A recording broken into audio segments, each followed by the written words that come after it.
This is the one. This is the day. I'm going to get through to a final and win it. Doing it for the Sharkbot. If I manage to get through to the final, the stream before last, I could do it again today. Just need to be switched on and focused.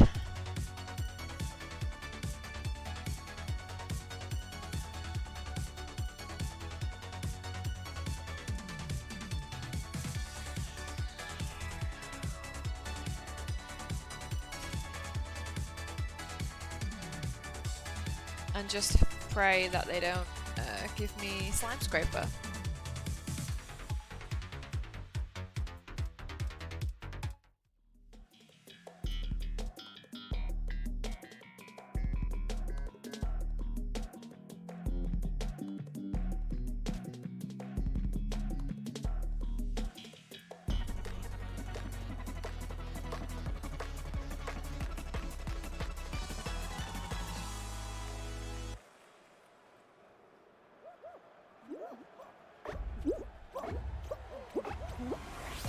Okay, now we're allowed to fail on the first round because it's a warm-up. But after that, it's all go.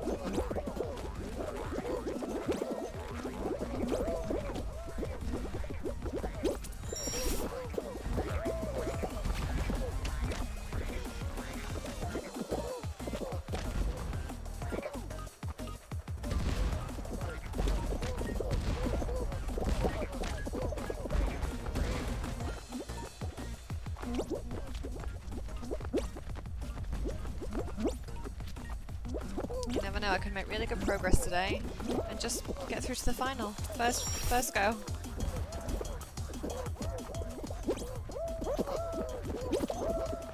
That would be nice. If I manage to get through round after round and win a crown, I'd just stop. I'd just stop the stream. Because I beat the game. That's how that works.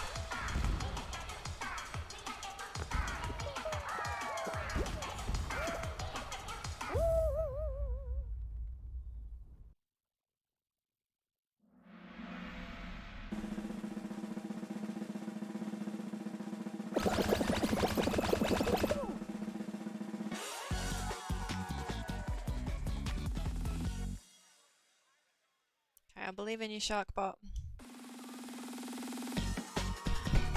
We've got this.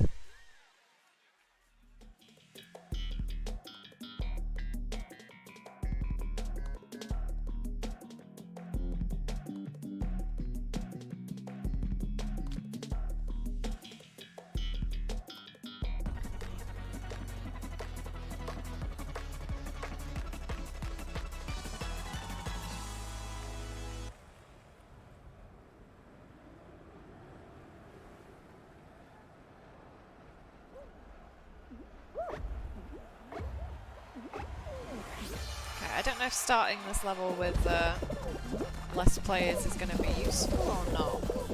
There's less people to get in your way, which can sometimes clog up some of the obstacles. Also, the stakes are higher.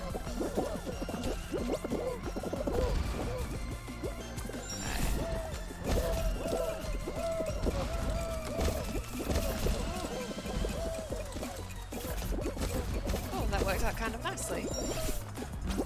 I was expecting to get punched in the face then. Oops.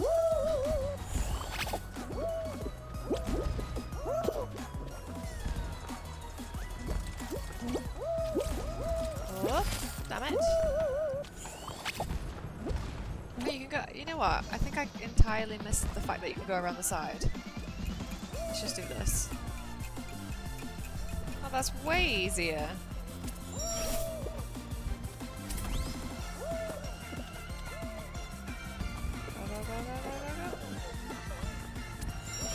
And alley-oop. Nice. Ooh, nice. Okay.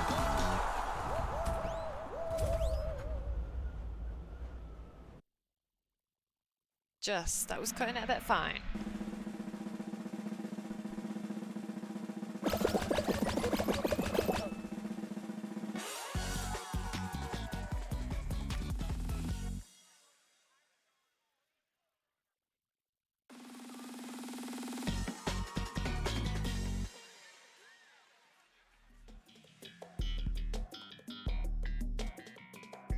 Okay, now what was the key to this one last time?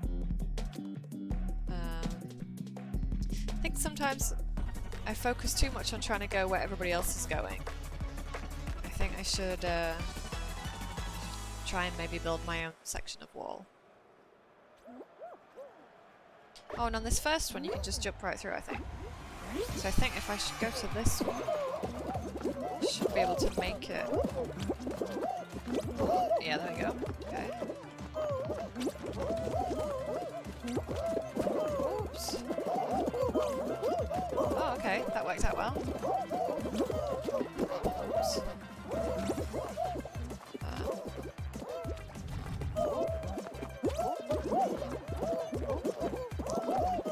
hope. No, that's not gonna work.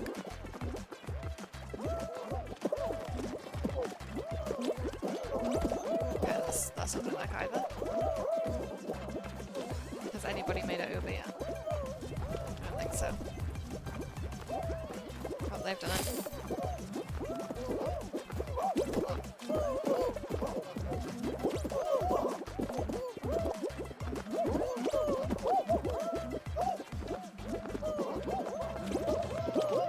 Okay, go!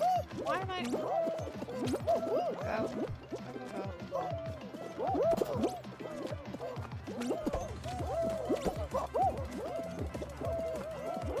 Oh my god.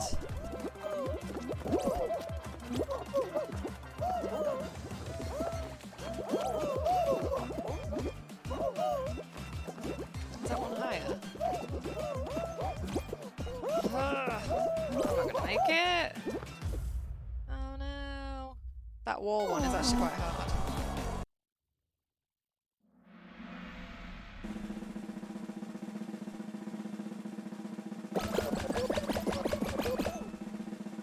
Well, that was a good first warm-up show.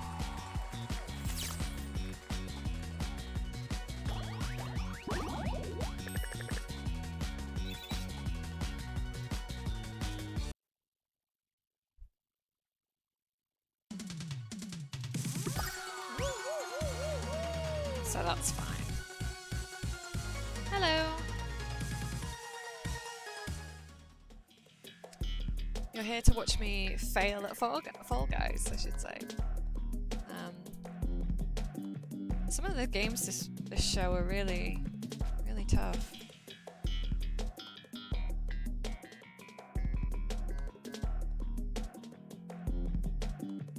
I had actually got this one down. I think I know what I'm doing with this one.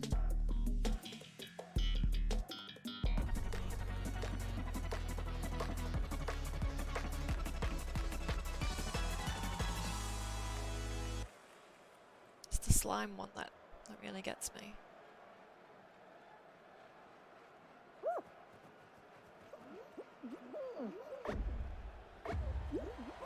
Okay, here we go.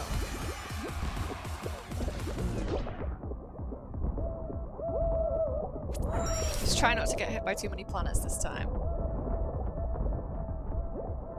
Oh, that worked out quite well. Go, go, go.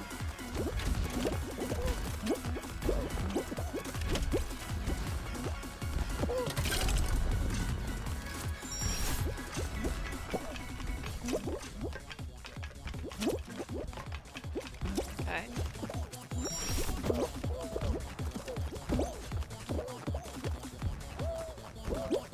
This is good. We're like at the head of the pack. We did it. Get up, Sharkbot.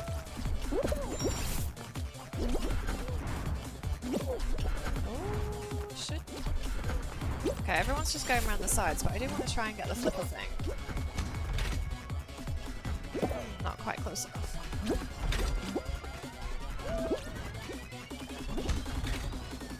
Okay, stand up, stand up.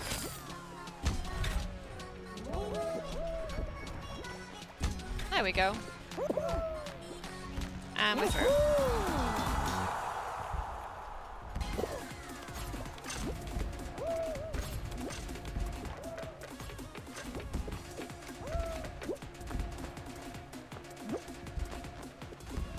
Oh yeah, I keep meaning to see if this music's on Spotify, because I really love this track from this course.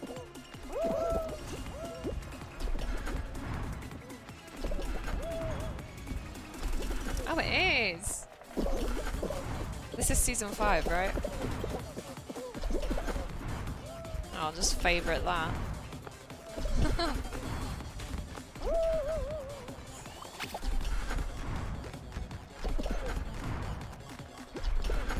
Because that music is banging.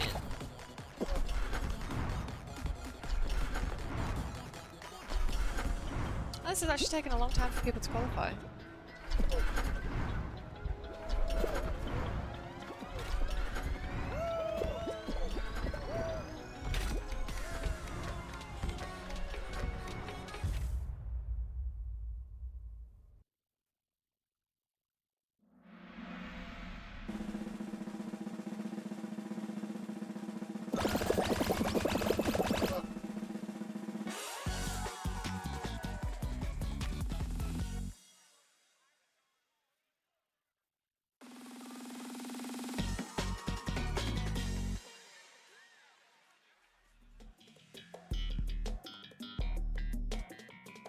Okay. Could be worse. Oh, but it's actually the one with the wind. I don't know why this makes it harder. The one with just rotating platforms is much easier to navigate.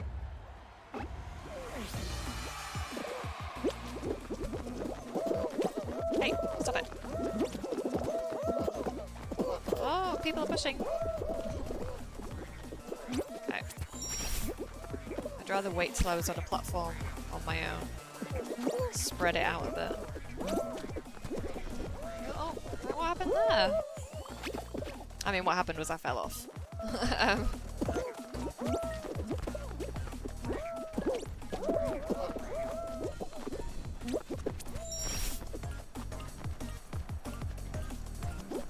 Quite figured out how to make use of this yet. Oh, okay, okay.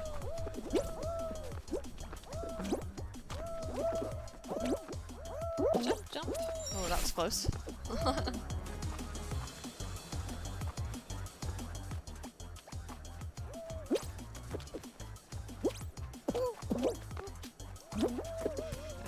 Run! Run away from the beam! Ooh! Oh, I've done it! Second one through, yay! Okay, that was all luck.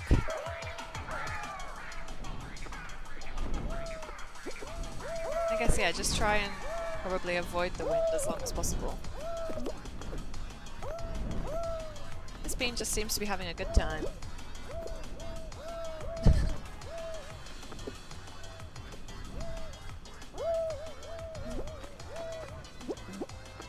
Slow and steady.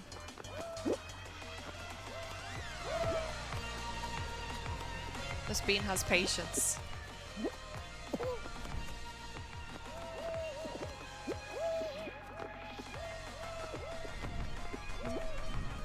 Oh, that worked out well.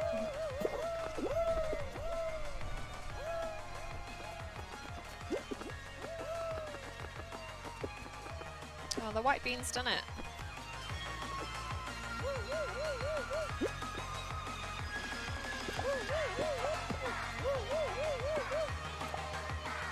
Oh yeah, I keep forgetting that you can emote in this. Who has time to emote? Top 20%. Okay, it's already going better this evening.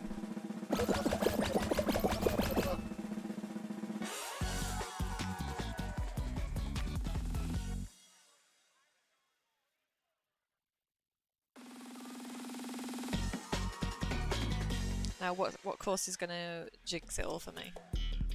Okay.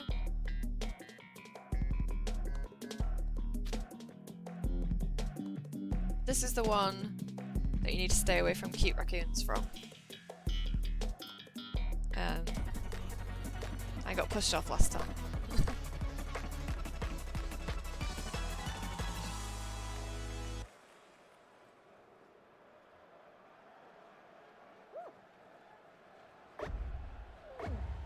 And once someone has hold of you, it's quite difficult. You can't break free of their grasp, really.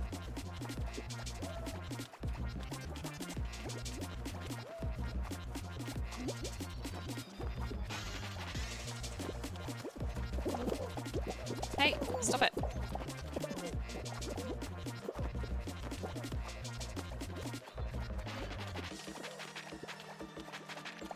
Also, I don't know what it is about these, like, these rubber bumpers, but they look like donuts and I want to eat them.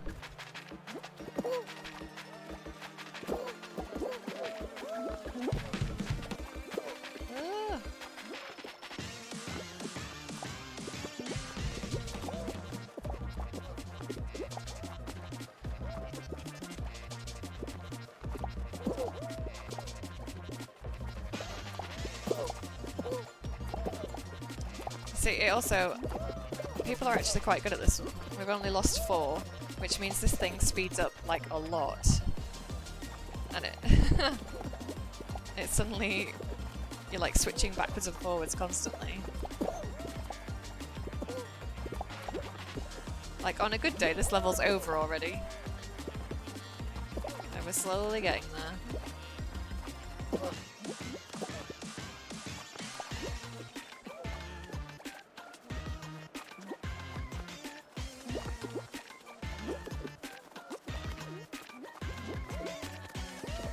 No, get off me!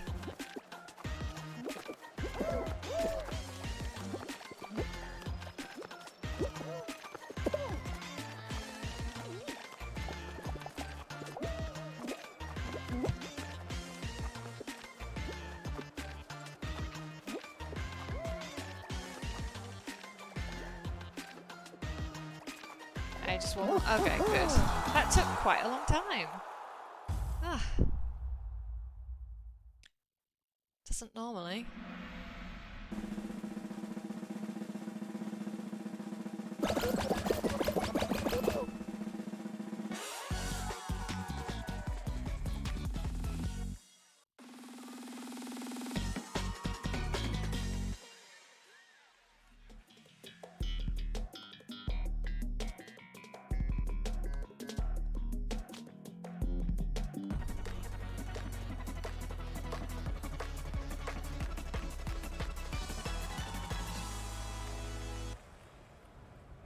Okay, so only the blue tiles break. So, I think there are only ever 2 snowballs at once. So just avoid... Oh yeah. So...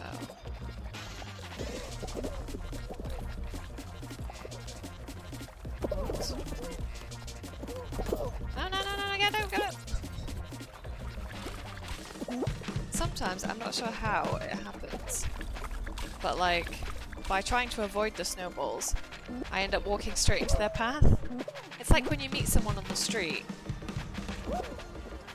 and you do that thing where you each go to the same side. You know, oh god. And like in your hesitation, you end up doing like this weird dance because you can't get around each other. Oh my god, get up.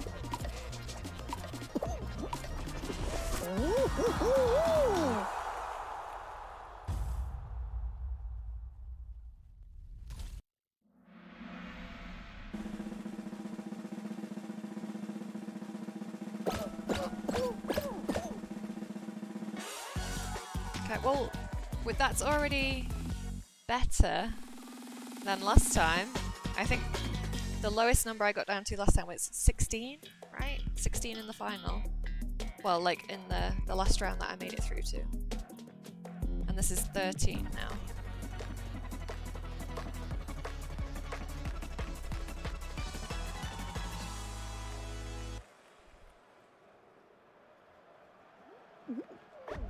Oh.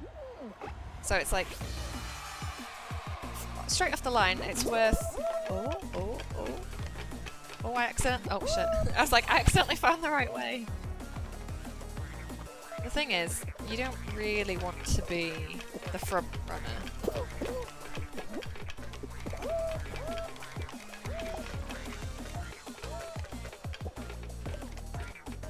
Because then you have to go all the way back to the start.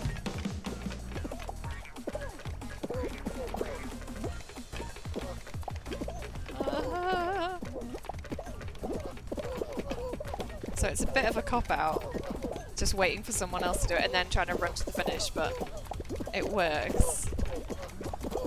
Is someone gonna go?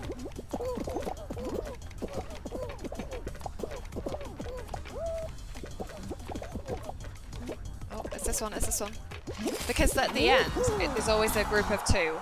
It never makes you zigzag again. That's like one thing that I ended up learning from that, is that it's always a straight line of 2 at the end. Oh, but this could be the final. Oh. Maybe. It might put us through to the final with 8.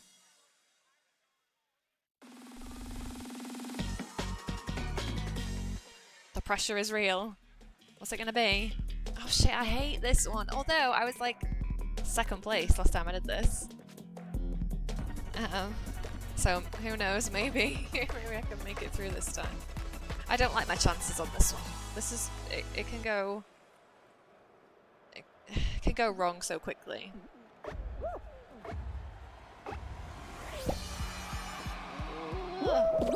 Whoa, it's... Oh, it's low gravity mode. What the fuck?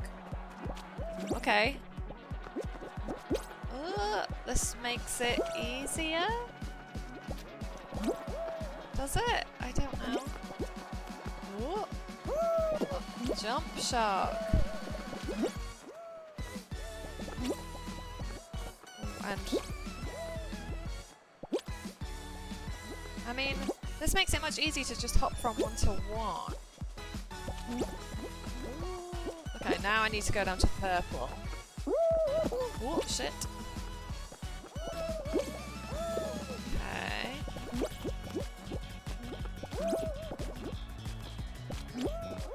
You just always have to be mindful about what's beneath you as well, so... Oh no! Oh no, I went too far. Get up, Shark! No! Get up, Shark! Get up! Get up! Keep jumping! I mean, I could just run around and fuck everybody else up. For a little bit, because everybody's above me. So, like, let's, like, just freak them out a little bit and hope they fall straight through. Okay. And then jump a little bit. Okay, so... Ooh, the jump button's not always super responsive. Ooh. This feels like the final is going to go on forever if it's low gravity.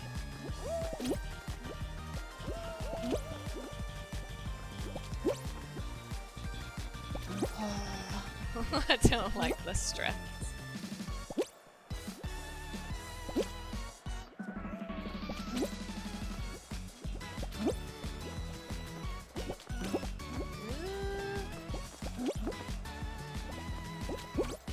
Okay, what's below?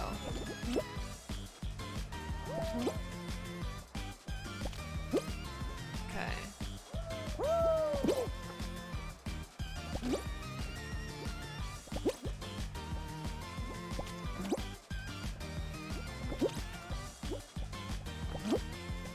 There's someone on the same patch as me. Okay. Well, we're really running out of squares below, aren't we? Oh shit! No! Get up, Shark! This is like...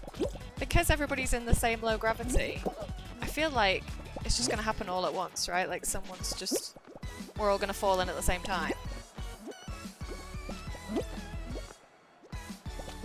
Oh, I shouldn't have come this way. No! Slipped right off the edge. Ah. Well, that was I mean, it made it... I was gonna say more competitive in a way. I do like that. That better. Because it's so panicked and hectic normally. But I made it through to a final, so we're already massively improved from last stream.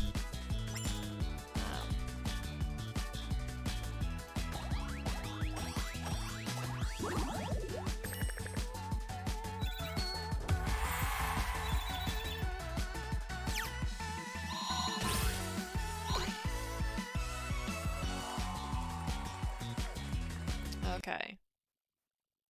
Next time. Next time.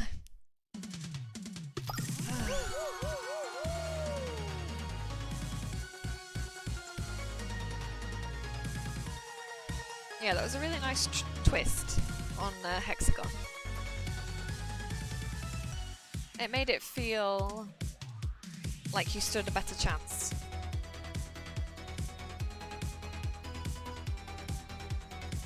Like it made it more of an even split.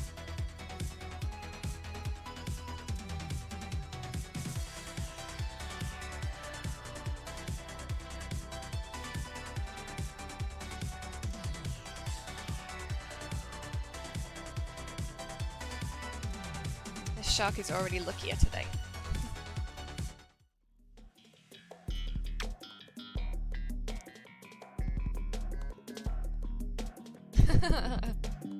You gotta, I mean it didn't work, did it? But you've gotta try every tool in your arsenal.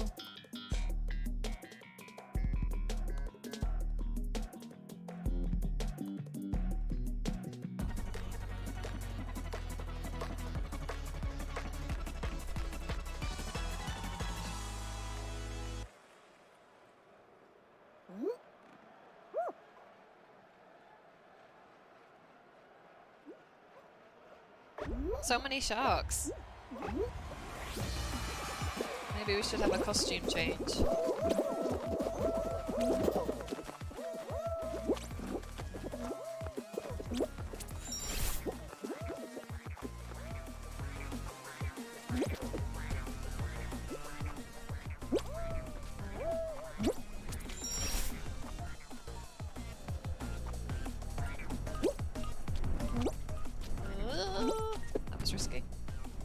This is also like the long way around. Okay, okay. Let's just try and wait for that beam.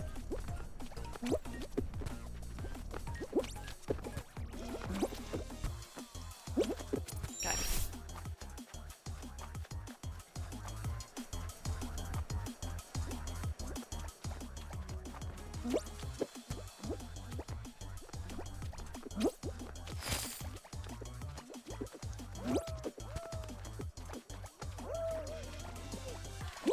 Oops.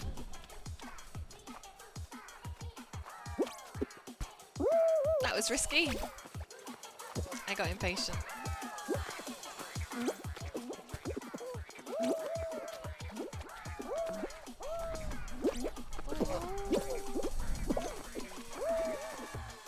Okay, let's not do that again. Let's just, there we go. Get off me!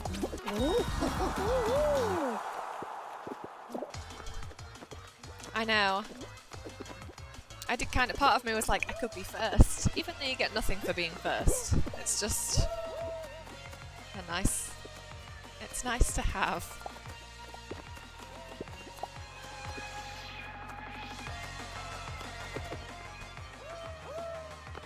Maybe I play it too cautious.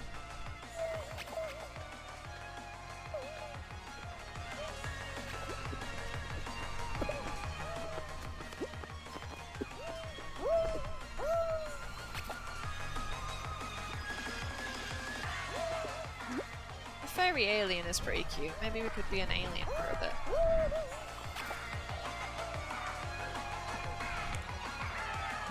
Oh, I want the koala.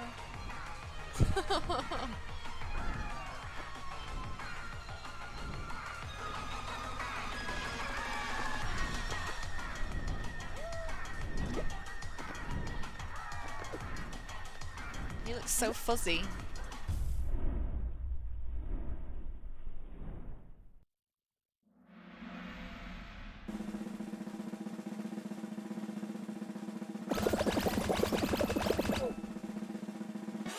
There's definitely too many sharks, I think. We're gonna have to mix it up a bit.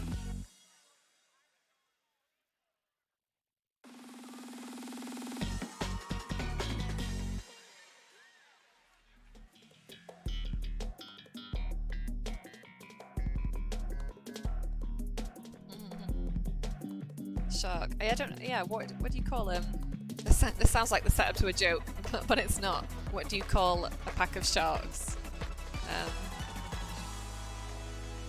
Is it? It's probably got a really cool name. Like, is it I don't know. A gang of sharks. I mean, they're sort of like fish, so I don't think it's a school of sharks. Oh look, it's that raccoon! You see, it is really cute, but like, they'll screw you over.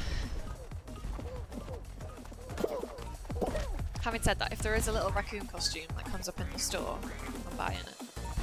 I'm gonna use my points and get it. Oh god, it's very like... There seems to be quite a bit of lag today. Like with the other beans. Just suddenly disappearing. And reappearing somewhere, like now, oh, like that. Like... Oh my god, this was a bad idea. Oh, actually that worked out fine. Oh. Yeah, it's fine.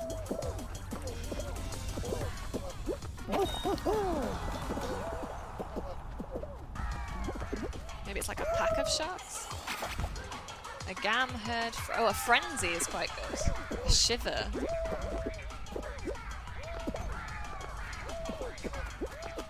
A shiver of sharks is pretty cool. Oh, sounds like my microphone might be a tad loud. Let me know how the sound is, by the way. Because it's like it may be a bit loud in places. It's hard to tell. Yeah, a shiver of sharks. That sounds very cool. But also a frenzy sounds terrifying.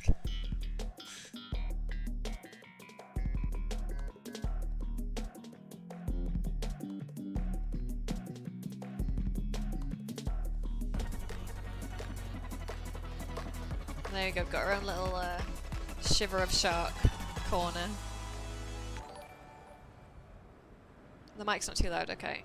It's coming up on my on Streamlabs as being a bit loud, but thanks for the follow. Oh shit, Husky.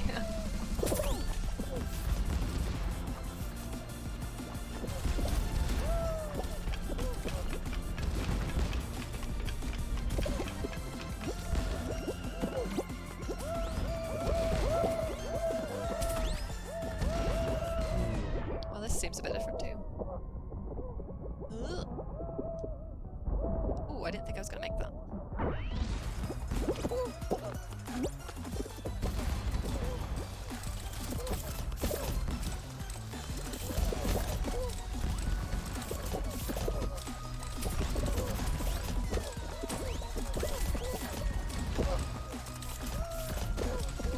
Okay. Slow and steady.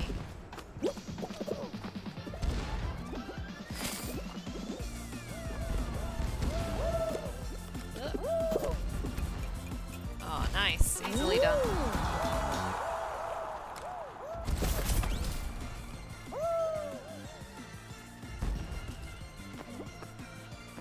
This is already good. We're down to 18 again, so...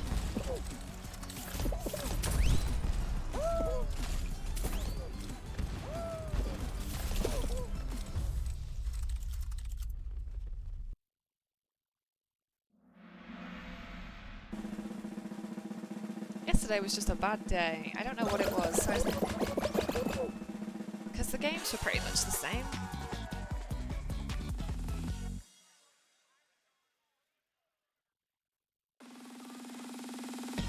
Just wasn't doing that well. I mean, yesterday I was drinking. I did have a cider.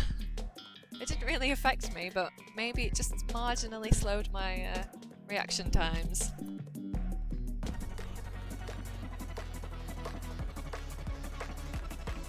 Let's just say it was that. It was the tiny amount of alcohol I had.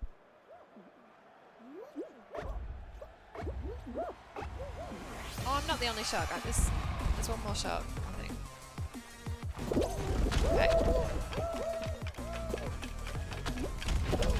Keep going, keep going, keep going.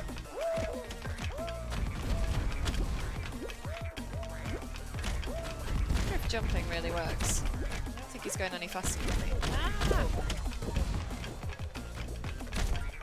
Oh god.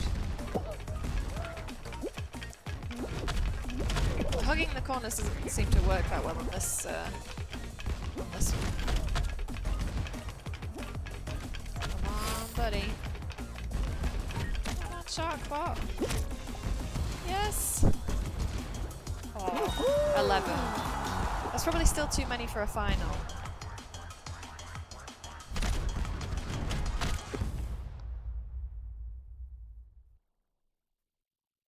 Am I the only shark now? That's the question.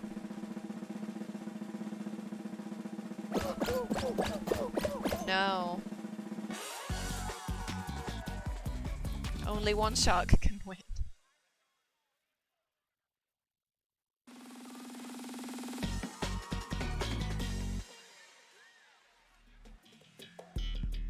Oh, it is a final! Okay, so I guess this is also just like Hexagon, but with ice. Oh. Okay.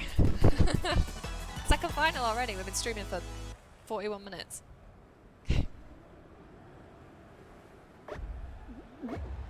I don't know what the tactic for this is. Oh, it's also low gravity.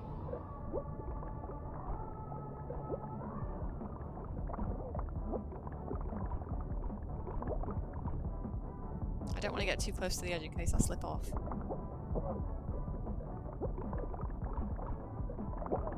Or get pushed. Because you actually go... Seems like when you get knocked in low gravity, you get knocked quite a bit further than you would. Oh, jump, jump, jump.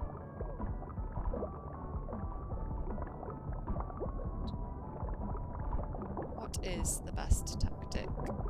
I don't think there is one. But again, I feel like you won't know who's the winner until like the very last second, because you've got the ability to jump quite far.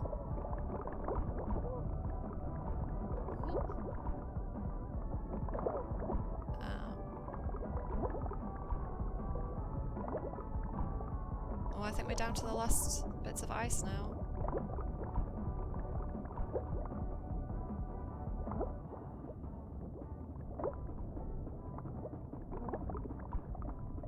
Oh no, that guy's running around like a lunatic. Ah! Oh god, it's all kicking off. Oh no, no, no, no, no!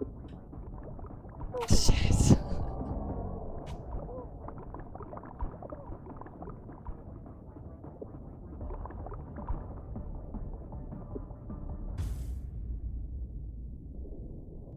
Still, it's quite fun.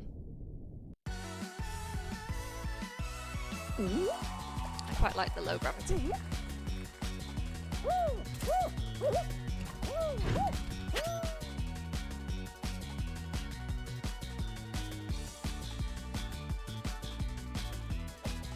Well, you know, it doesn't matter anyway, because you know what they say, third time's a charm. So next time we get into a final, that's the real one, right? Like, that's how that works.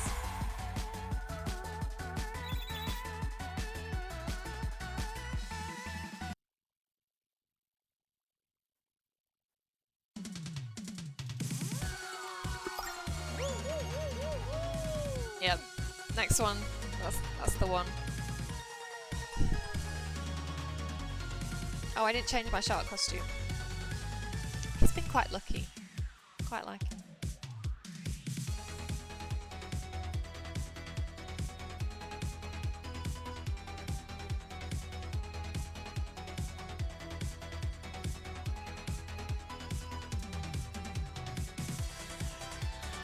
He's redeemed himself, I think.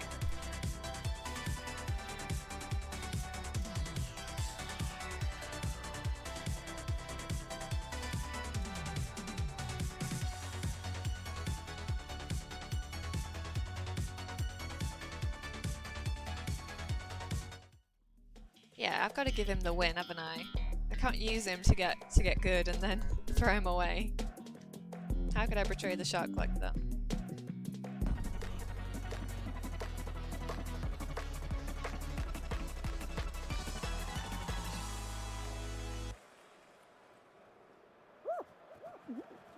I could potentially second row. Run! We do it real quick.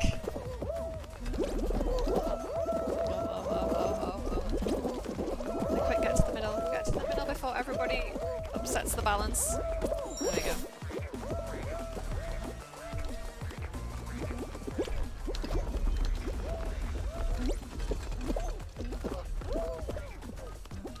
Quick! Just made that checkpoint before falling off.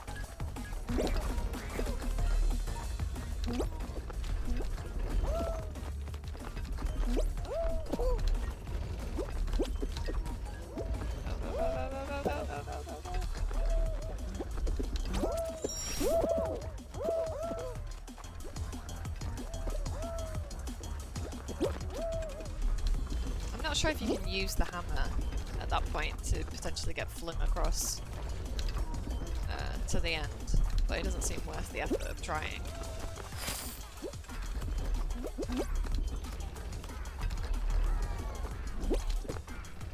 There we go. It's much better when you're at the front. You can be done much quicker.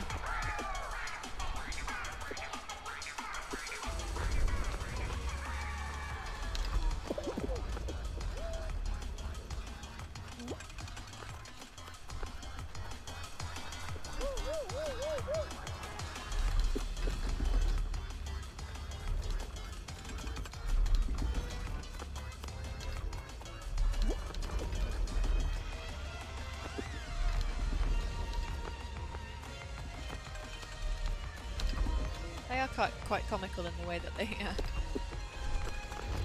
fumble about. Ah, so close. Yeah, same.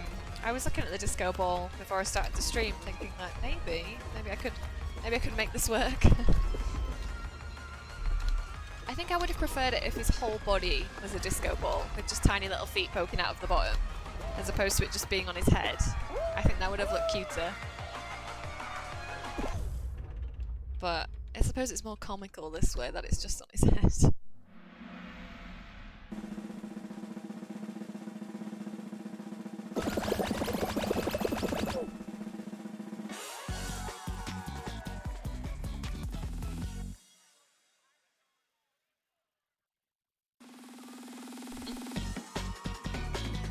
I mean, think about all those sharp edges on the mirror.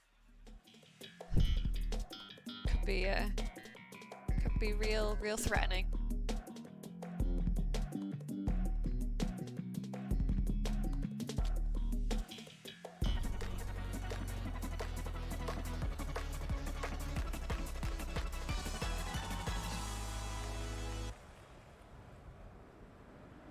Oh yeah, that would work well in the pinball bits.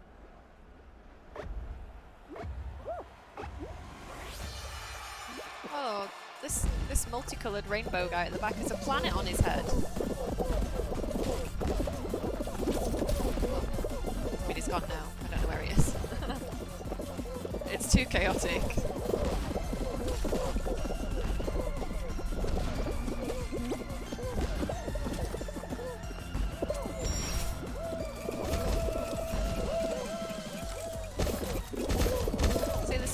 Just don't get in other games like Warzone. There's nobody dressed as a disco ball or an alien. They're just people in camo. It's very dull.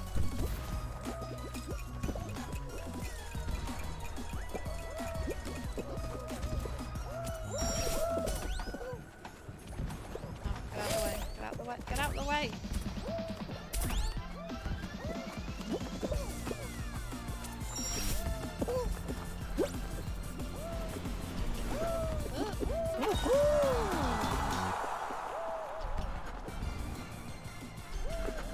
I like involuntary do that every time I like lunge.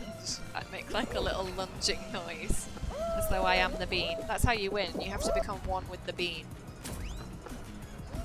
You have to really imagine yourself as doing this obstacle course.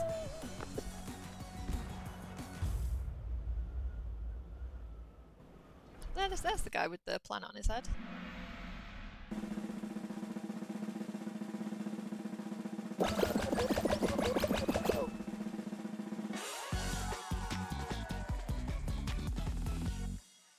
Yes, I think it was Confucius. Confucius said be one with the bean.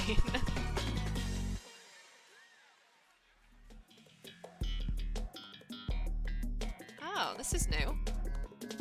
Avoid getting knocked into the slime and watch out for those cannons. Oh no, it's not. I've done this one. I think I just didn't pay attention to what it was called before.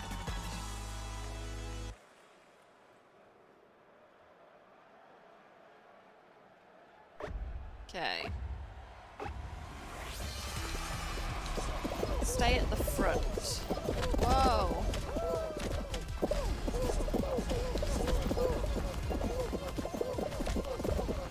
And that way, if you do get knocked back, you won't go off the edge.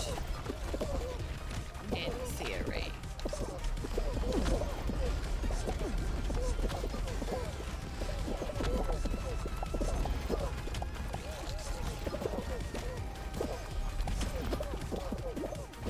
And just be mindful that people don't try and push me off the front, because I'm so busy looking at the controller and stuff being thrown at us.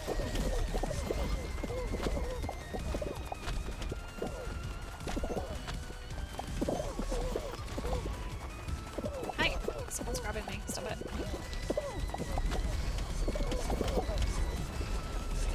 Oh no! What happened there? Oh no! Oh, just destroyed.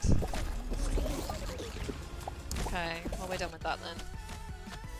Well, that was going well until, what was it, a planet hit me out of nowhere.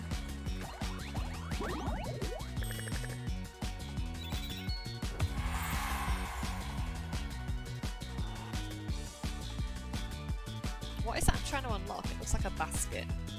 Oh, it's like a cornet, I think, for ice cream. An ice cream cone. robbed. Because that's the one I would have definitely won in the final.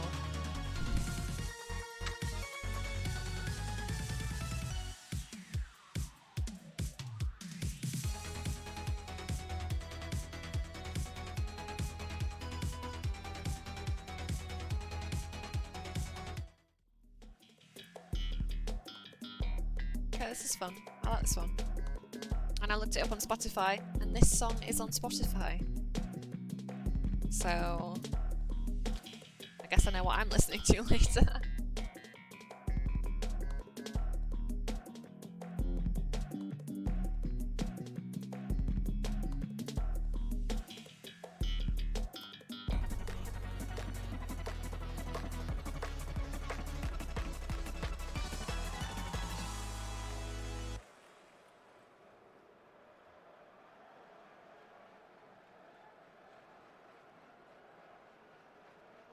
Yeah, there's very few things that I've not been able to find on Spotify. A few video game soundtracks, but most of them.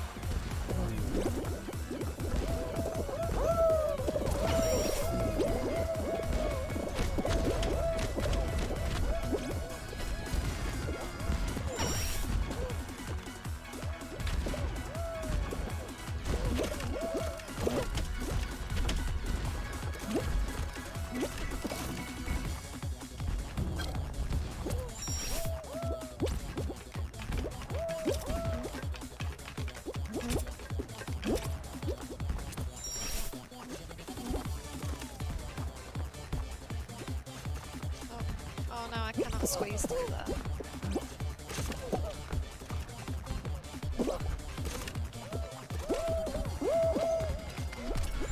Whoa!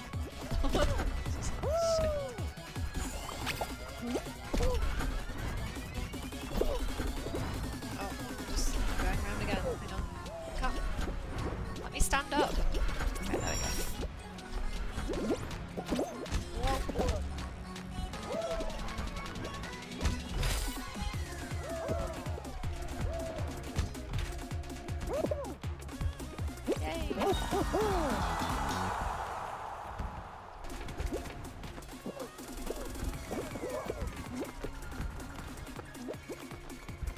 That was nice. It makes me want to play pinball. Reminds me of all the hours I used to spend playing pinball on Windows. What was it? XP maybe?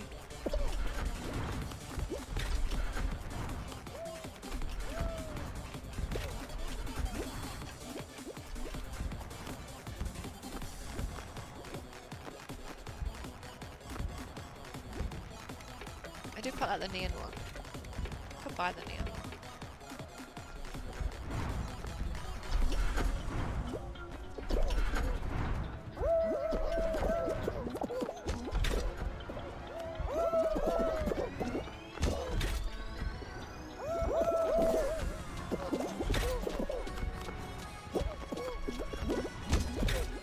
That would be good. I'm surprised they've not done a tie-in pinball machine yet.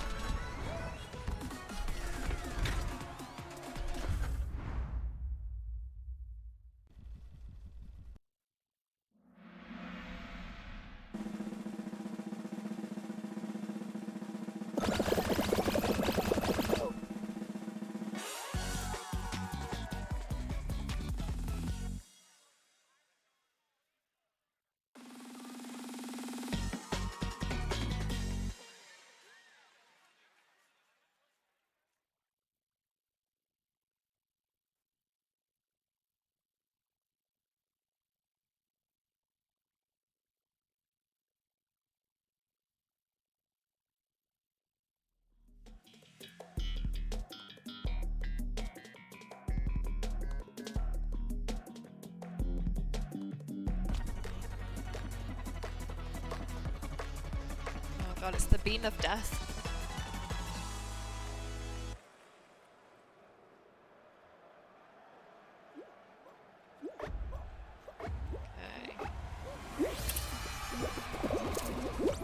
Oh my god, don't get over the bean. I anticipated how fast, wrongly anticipated how fast that went. Okay, banana and cherry.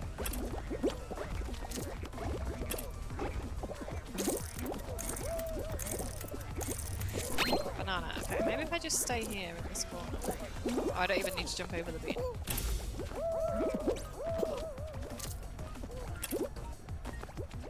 It's getting quite a lot. Maybe if I can just survive this round, I'll be through to a final. Okay, apple. What's it? Apple, cherry, banana, orange. No, get off me! Get off me! Cherry, banana. I think orange is right in the middle. Shit. Ugh.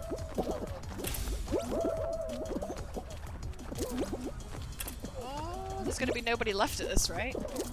Okay, watermelon, banana, grape, apple, watermelon.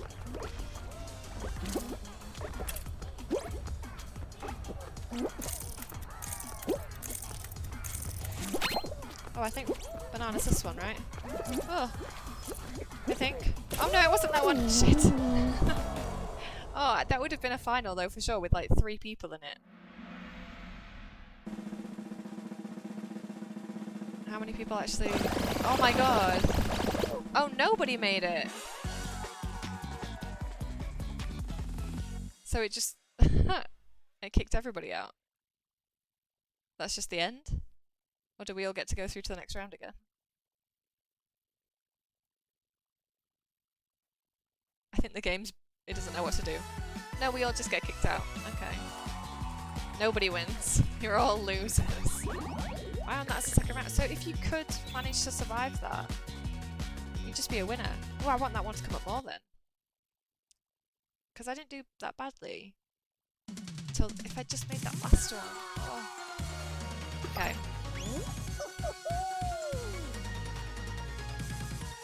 Instant win. That would have been good.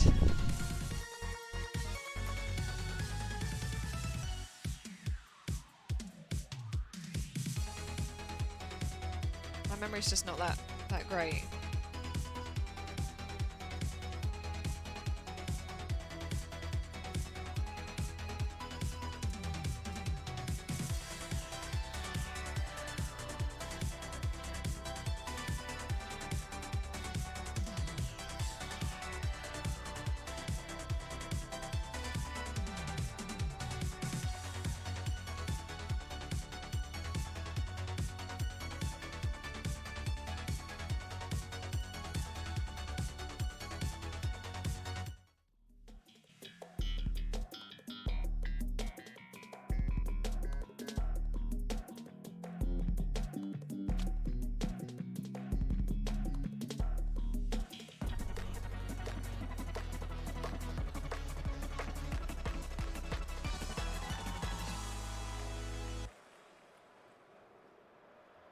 Oh no, I'm at the back.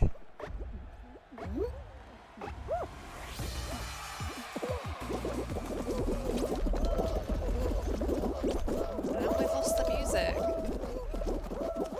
Maybe I could just wait for people to fall off.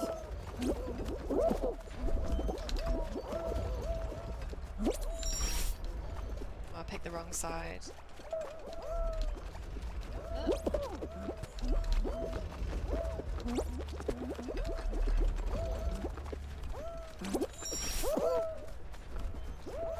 When there's no music, I feel like that much more I need to fill the silence because I'm so busy concentrating on not falling off the seesaws. I don't say very much. Go.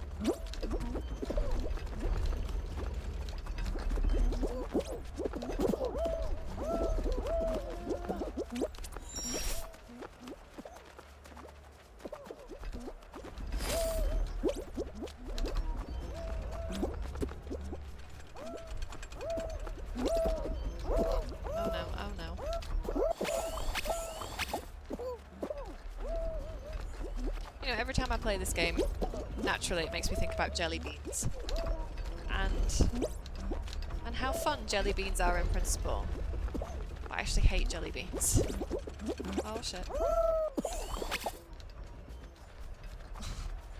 I think the flavours are always too artificial and the texture isn't great. But I want to like them because it seems like they would be fun. But they're just not that great.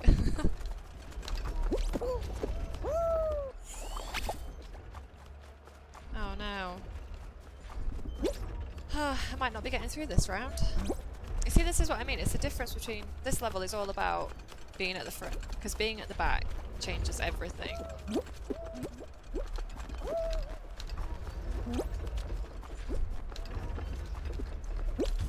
Ah, yeah.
Again.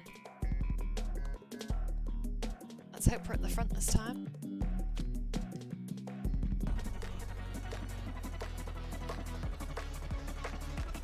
So the layout of the seesaw can change from game to game. Sometimes it's slightly different.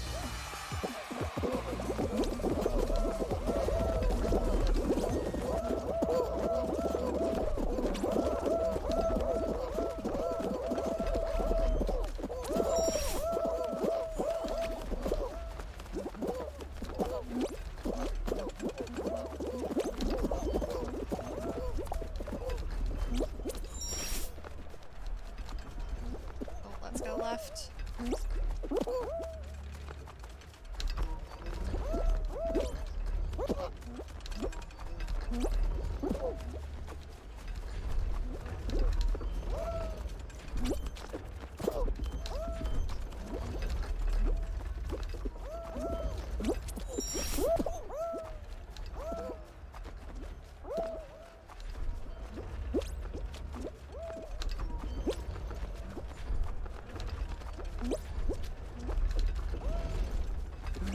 That's not so bad this time.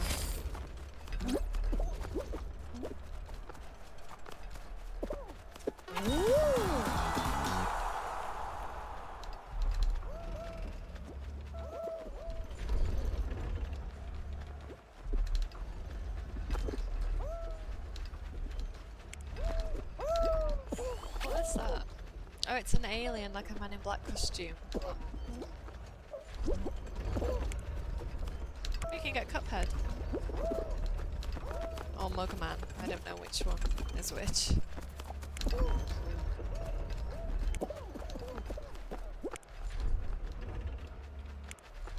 I wish I could play Cuphead. The art and the music and everything seems amazing, but I know how insanely difficult that game is. And I do not have the patience for it.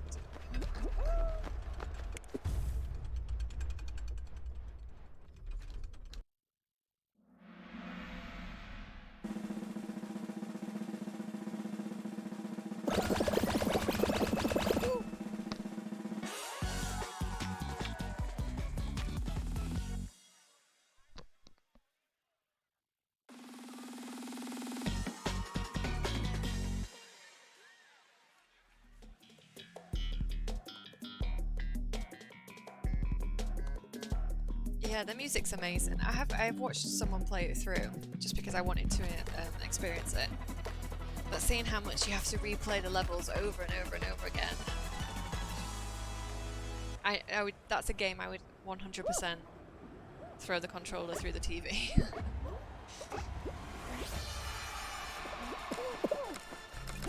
Like, get really mad at it. Oh, how did I not even make that?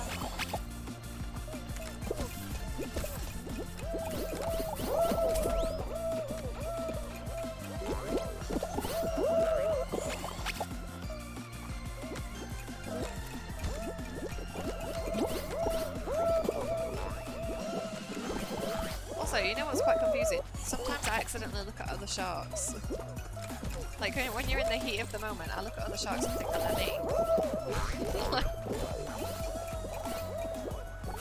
Oh, it's not going that well.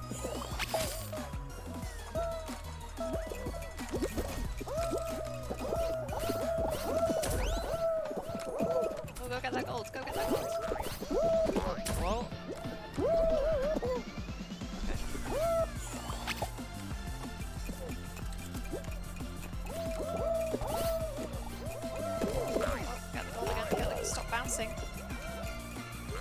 Oh, there we go. Just 2 more points, 2 more points. Come on. Ooh, nice.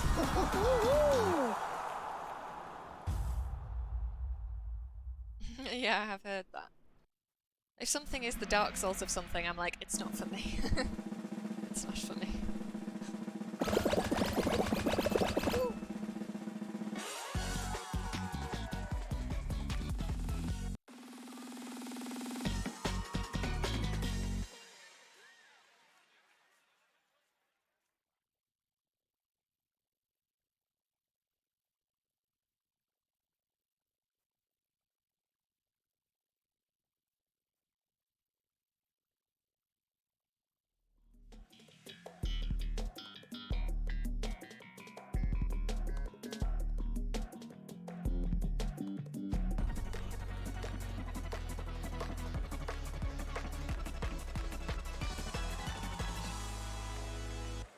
I just saw, like, was it yesterday?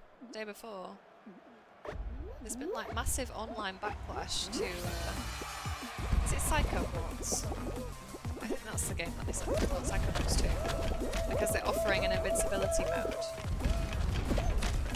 People are really not happy about that. Which I don't really understand. You know, you're free to play it however you like. I think more games should do that.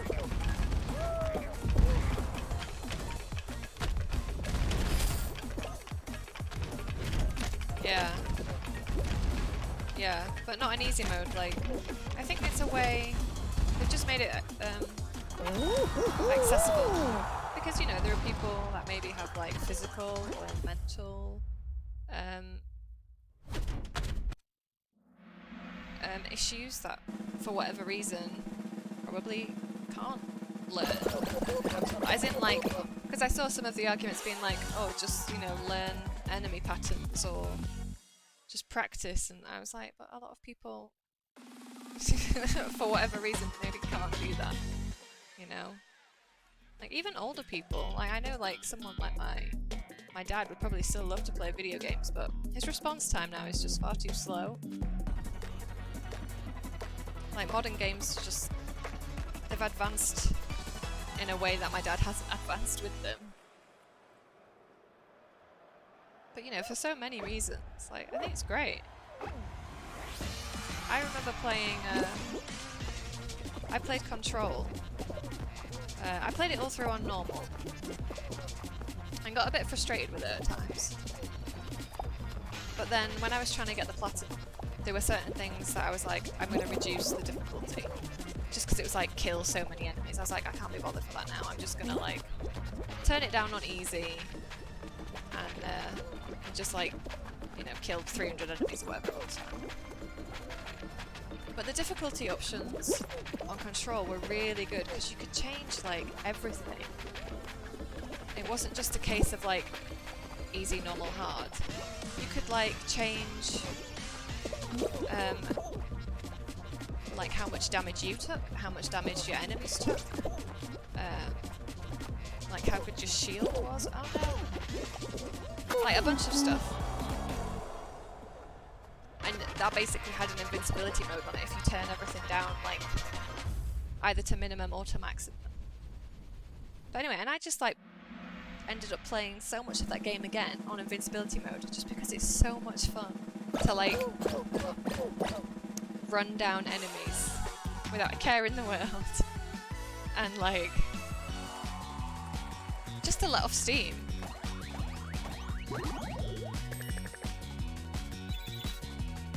And to feel like a god for a bit. It's just like because then it becomes stupid, like hack and slash. Like nobody could get in my way. But like I know that I would end up playing so many more games if they had like easier modes, just to enjoy the story. But I also think it's great for people who like, yeah, maybe for whatever reason can't get good, or like have, I don't know, have certain impedances or disabilities, like.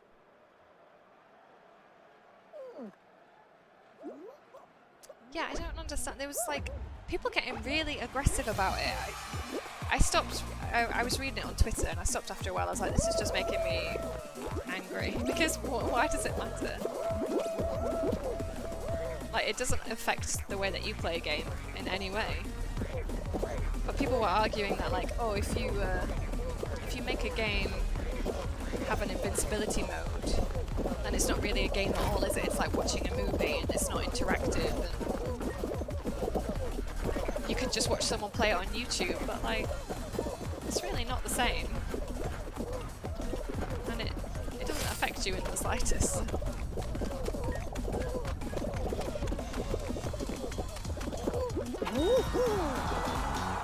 It's just really blown up in a way that I didn't expect, actually. I thought everyone would be like, wow, this is amazing, more games should offer this.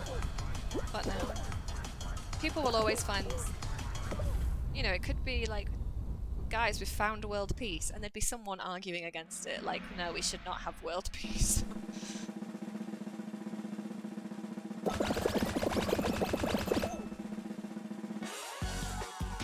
Oh, that's really nice. It's so nice when like everybody should be able to enjoy games, like regardless of your age and or your abilities, like because there's a great story there, and they are, even with like easier modes, it's still interactive and you still get to control characters and feel like you're in charge of a situation. It's so like freeing and empowering, and it is entirely different than a movie. And it's so nice that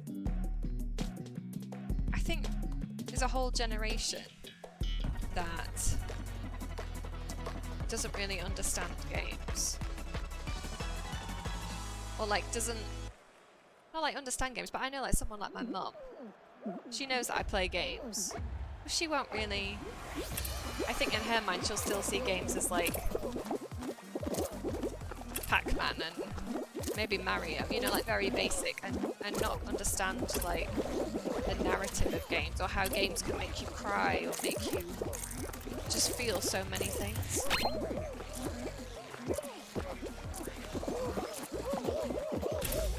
And I think it's a real shame.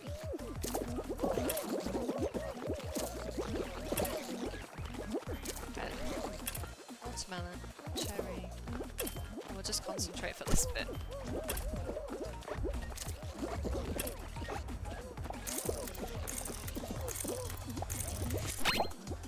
Okay, orange I saw over here.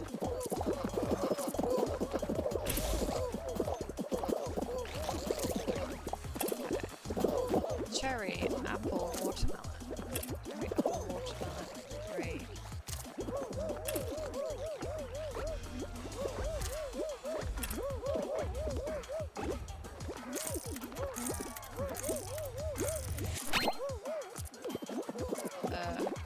People seem to think it's this one. Oh no. Just slid off the tile. Yeah, I think there's very much like, ah yes, I know video games, it's Sonic and Mario and a side-scroller, or... and it's very limited. Whereas I'm sure that like, when I used to live at home, my mum's walked in on me playing video games before and she's been like, oh, what movie are you watching? I'm like, no, it's a game, I'm controlling this right now, like, and I don't think she like grasped it. Or even that, like, I think there's a whole generation of people that don't realize that, what is it, video games, is it they generate more money than, like, movies? Isn't it like the video game industry is, like, more profitable than movies and music combined? There's some, like, crazy statistic that you just, I think a lot of people don't appreciate or realize. They still see it as like a fringe hobby.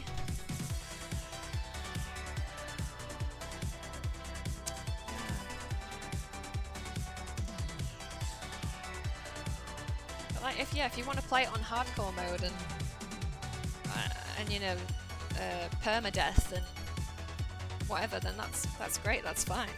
No one's stopping you. If you want to play it on easy peasy invincibility mode, also cool. Like, it literally impacts you in no way.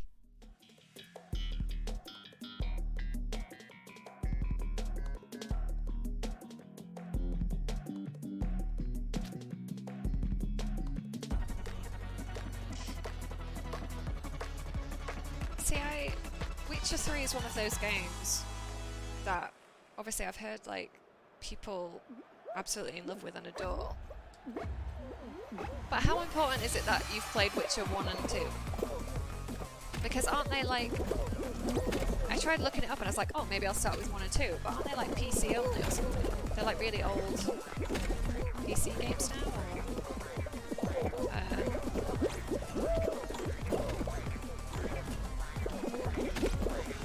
And then I was like, well, maybe can I start on Witcher 3? Is that also gonna be fine? I did watch the Witcher TV show.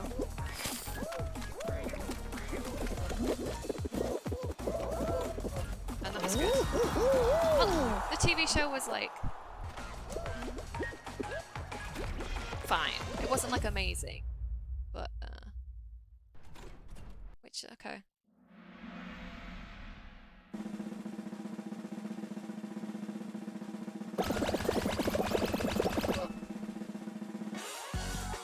And they're like lengthy games as well, right? Like dozens of hours a piece.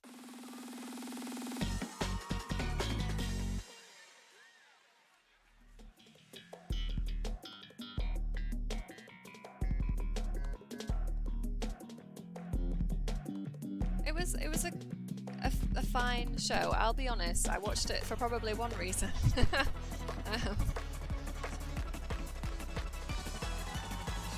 I think it was the problem with the Witcher TV show for people that weren't like die-hard fans of the show, of the game, was probably that it was standing in Game of Thrones shadow. Because like stylistically it was very sort of similar.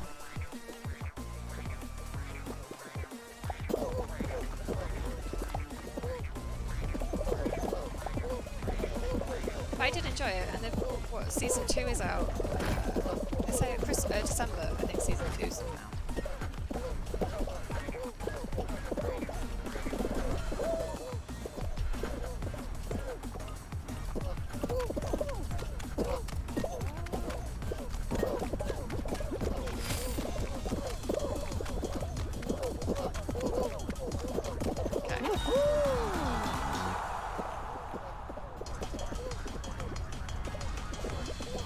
It's a big investment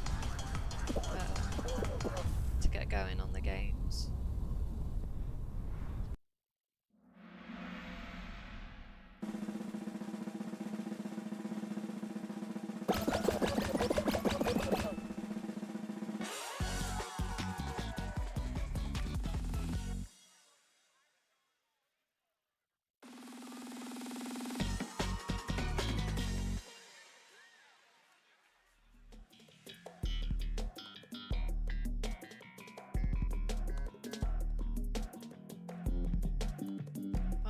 To go quite a long time without getting this this game.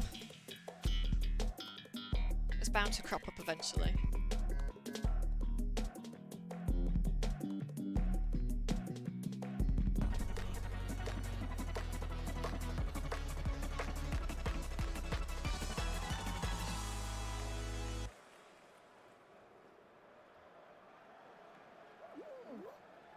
I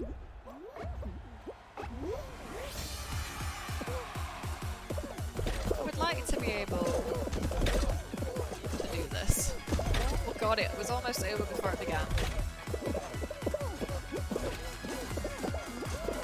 Maybe, can you walk on the beams? Just walk on the beams. Maybe that's the key. Maybe you can like...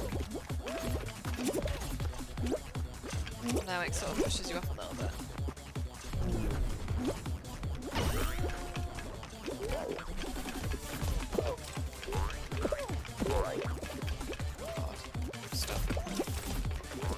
Okay, I don't know how you get past these.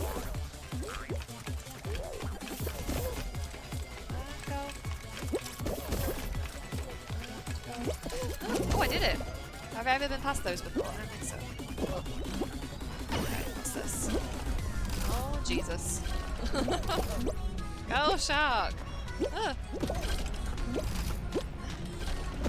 Okay, with... Oh shit, I wasn't... What's happening? I didn't want to go down here. Oh, you can just jump. Can I just jump around it? No! How do I get out of here? Oh. Well, that was progress. I fucked it up on that fan bit. This bit doesn't seem too bad.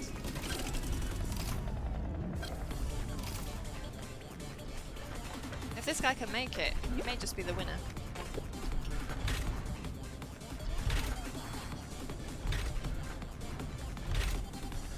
Maybe another instant win.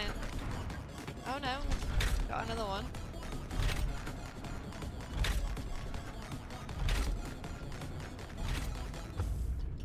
Three people made it through.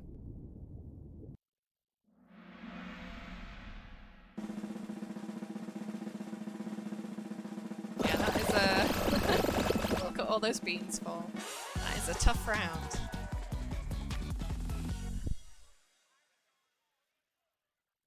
I feel like because I want to see what the final is for these three beans. Oh, where else? Okay, I'm bored of that now. Okay. Let's exit. Let me exit.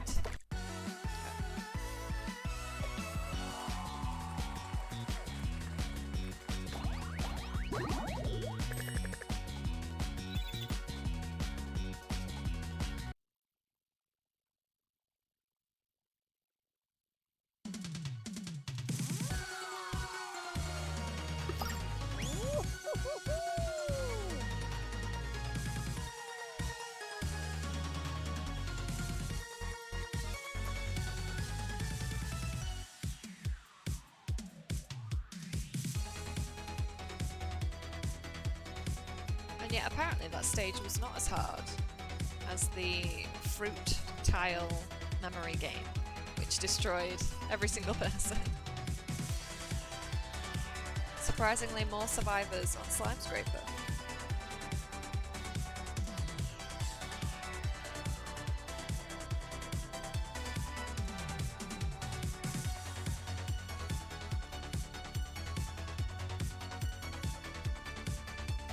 Yeah, I suppose you could just mistime it and instantly die.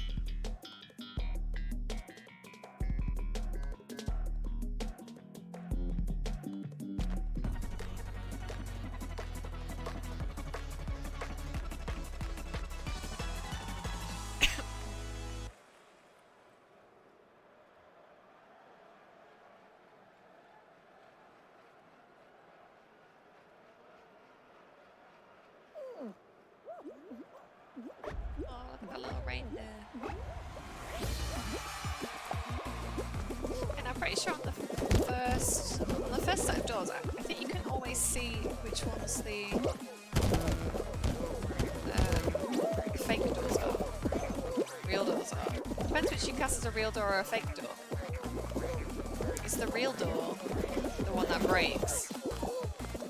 Or is the fake door the one that breaks?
Last of Us TV show.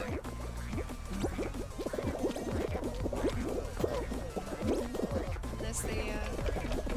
I was just trying to think about like games that made it into good TV shows or movies.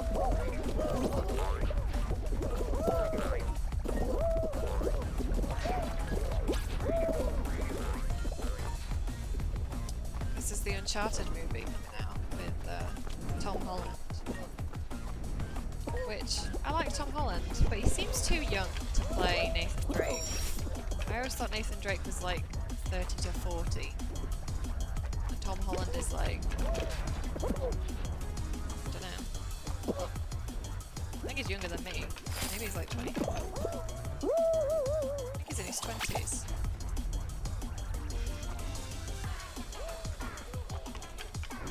Oh, this is not going that well.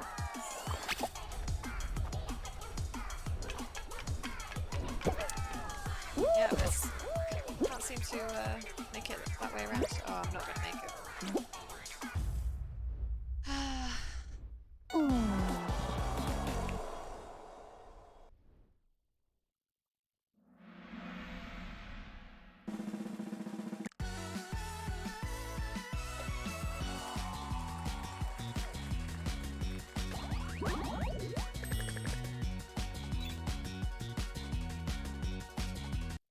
After I finished playing all the Resident Evil games last week before, I watched the last Resident Evil movie, the last one in the series, the final chapter, because I'd only ever seen it once. I didn't really remember it, but I remembered it wasn't good. I was like, I'll watch this again, and I had to really struggle not to turn it off. I was like 10 minutes in, I was like, oh boy, this is somehow worse than I remembered. And when I watch a movie, I never turn anything off. I always get through to the end. I always, even like movies that I think are atrocious, I'll always watch it all. I did make it through to the end, but my god, that film was really a terrible way to end the series. I mean, most of the films in the Resident Evil series were garbage, and that comes from a place of love. But I think maybe the only first two are the ones worth watching, I think.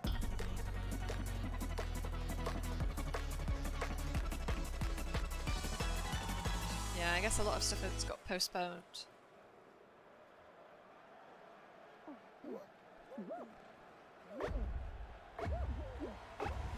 Oh, they made a fan-made movie.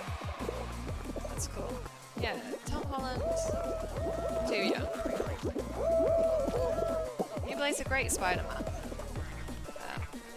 But for like a gruff sort of adventurer like Nathan Drake, he seems too squeaky clean. Maybe he'll prove us all wrong, maybe he'll be amazing. Right, because that's what everybody thought when it was announced that Heath Ledger would play Joker. Everyone was like, the Australian pretty boy. Like, everybody adores him in that role. So maybe Tom Holland will pull it out of the bag. I've added that, the Resident Evil, they've got quite a few on there at the minute. I don't know if the UK Netflix is the same as Europe Netflix. Maybe it is, maybe it's just all Europe. Or maybe, I don't know, maybe it varies country to country. I know the UK Netflix is different from US Netflix. Because at the minute there's like the new Resident Evil animated series, but they've also got quite a few of the animated movies. So I've added all those to my watch list, because I'm gonna like give them a go and try them.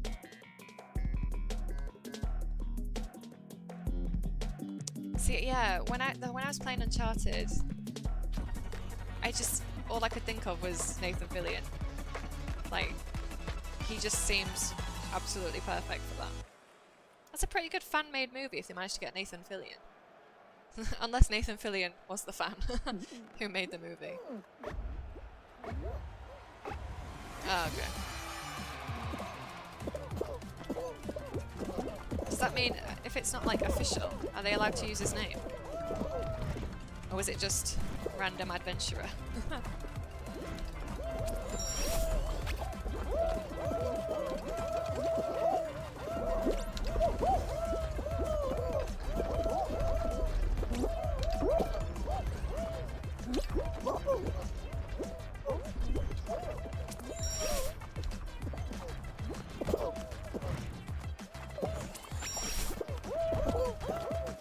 Oh, shark. Oh, no, get off.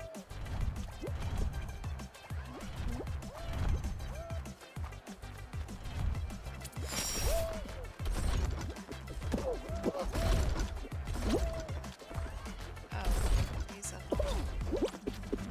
Okay. Oh, well, that seems easy enough.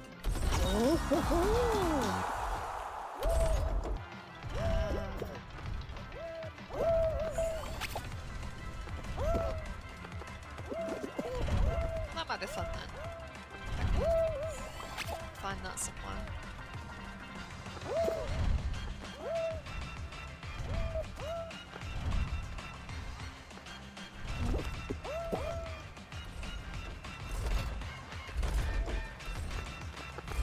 Oh yeah, and there was the Tomb Raider. I can't believe I forgot about the Tomb Raider movies.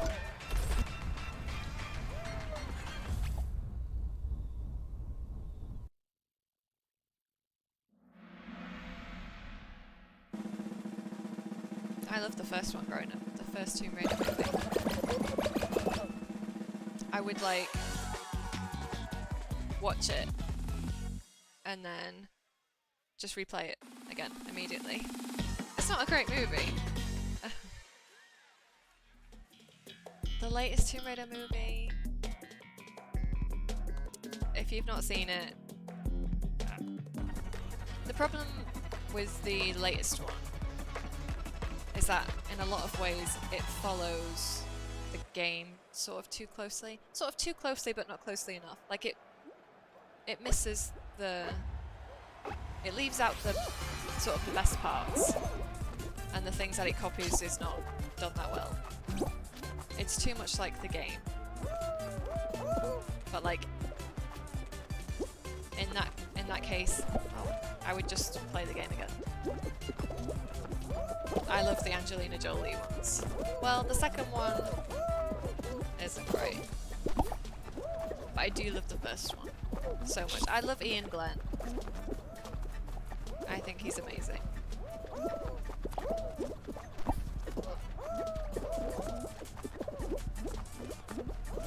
But yeah, I watched those when I was younger, and like, just model, I was just like, I want to be Tomb Raider.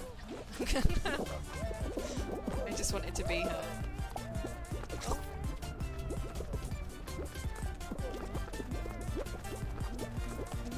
But the new one was really disappointing.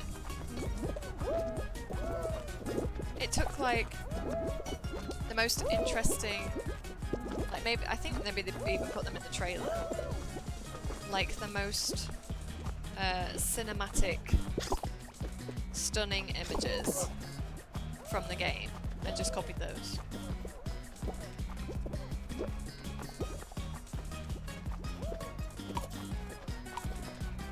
Oh, keep going, keep going, keep going.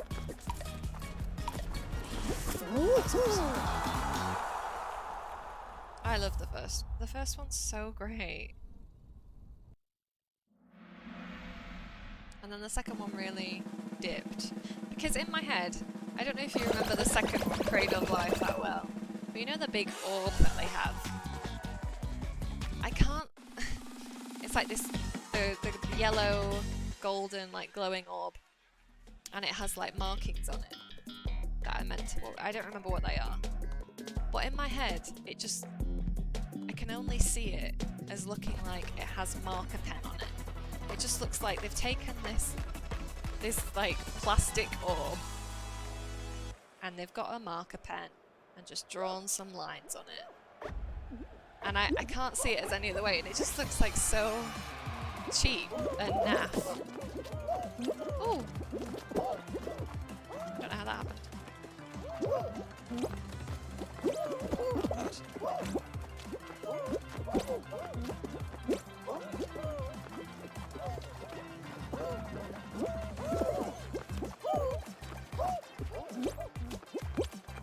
I was like super excited for that as a kid. I remember buying them. There was like a tie-in magazine that I bought from the shops, and it was like little bits of information about the upcoming movie, and I was like, I'm so excited. I find like in the first movie, she's really like, she's playful and she's more tongue-in-cheek, and it's like she's having a good time. And in the second movie, she seems really like angry with everybody and like mean. She's mean to like Bryce and Hillary.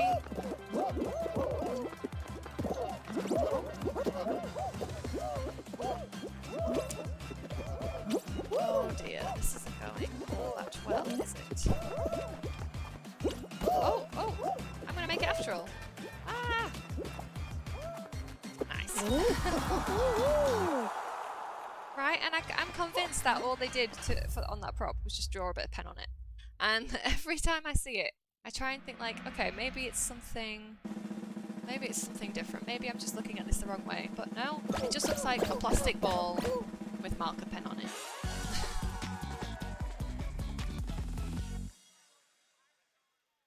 I do miss magazines, yeah.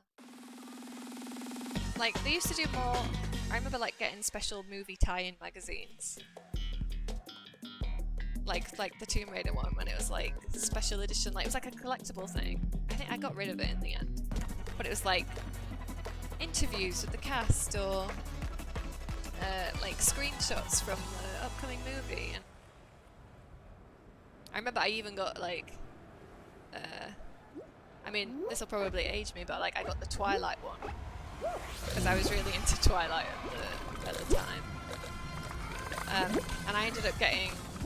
I went to France on holiday for the weekend, and they had a Twilight magazine, and I don't remember any French, I'll be honest, but I bought it anyway for like the pictures, and I thought maybe I can make sense out of the articles. Maybe I could pick out a few words. But like, yeah, I used to get like stupid teen girl magazines all the time. But it was all about the free gift. Let's make that clear. Like, you bought magazines for the gift. Oh, I used to get the Simpsons magazine as well. When it used to be good, and that came with like really good free gifts.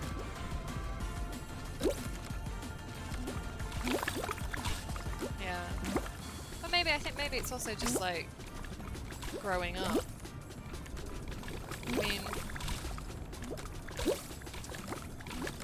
I mean, yeah, the internet's definitely ruined it, but oh no, at the same time. Oh, that was a perspective issue then. I thought I was landing on that tile.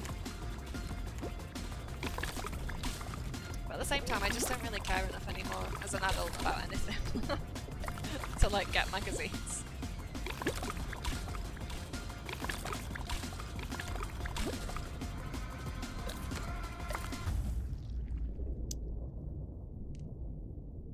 Oh my god, demo discs, yeah.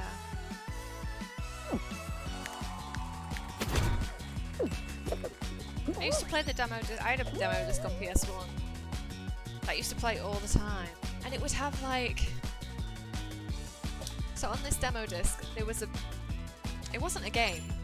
It was just a bit where you could go in and like spin a 3D rendered image of a Tyrannosaurus Rex, and you could. And it was like just animated on the spot, and it would just walk and walk, and you could like look at it from upside down and like and just like zoom in and out, and it was. And there was also one for a manta ray, where you could, it was like a manta ray swimming in the ocean, and you could just like look at it from different angles. Not a game. I think it was just like a demonstration of what the PlayStation was capable of. What other? And it was like a demo with like it was like a top-down ship. I had to like navigate an obstacle course and had like cannons on it and stuff. And now, like, you can download demos, but like, it's not the same.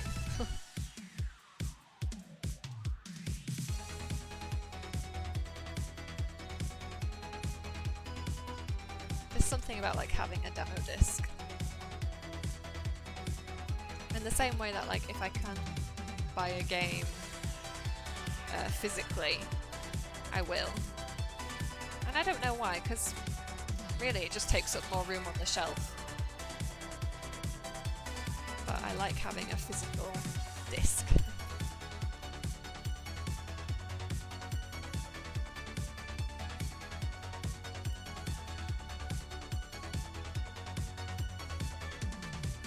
Oh, I never had a Wipeout demo.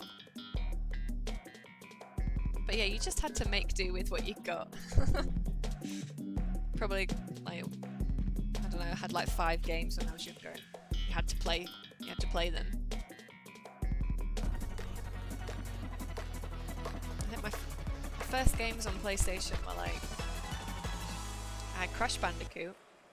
That, with Crash Bandicoot, I never got off the first island. I think I probably only got like 6 levels in on that game. Because I ran out of lives and you had to keep starting at the beginning. And I didn't know about cheat codes. I didn't know where you would even find cheat codes because there wasn't the internet. So I had Crash, I had Tomb Raider, I had Tekken 3. I don't remember which one. I had one of the Tekkens.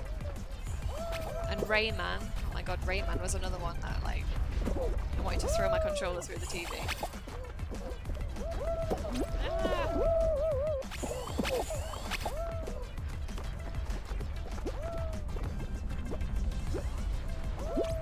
And then I guess, like, I got Spyro at some point.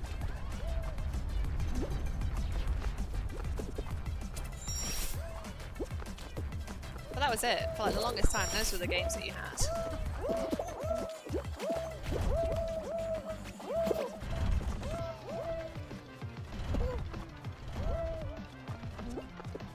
Oh shit.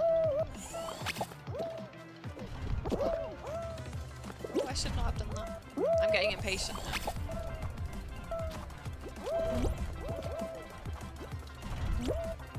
Okay, I should just wait. I don't think I'm gonna make it through this round either.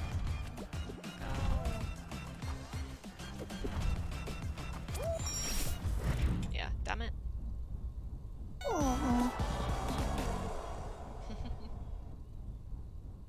Digitally makes... So in some ways I think digital games are better because they don't take up any space. Well, that's not true. I had to buy an extra hard drive because there's not enough space on the PlayStation for that many games. My PlayStation also wears a lot when I put in a physical disc. Like, it sounds like it's going to take off. Like, it sounds like it's like an aeroplane. Sometimes. And I have cleaned the fans. Like, I took the PlayStation apart. I did clean it all out, and that helped a lot. But also, digital games are often... Sometimes they're cheaper. You can fall lucky. But most of the time, they're cheaper in the sale.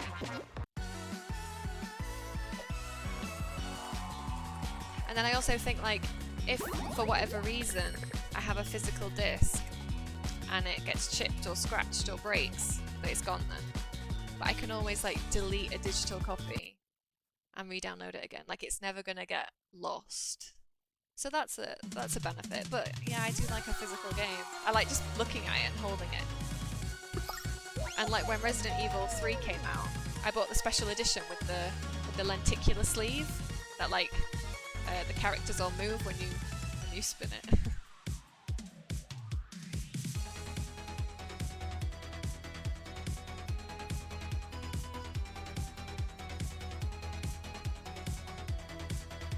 The thermal paste, I have not even thought about that.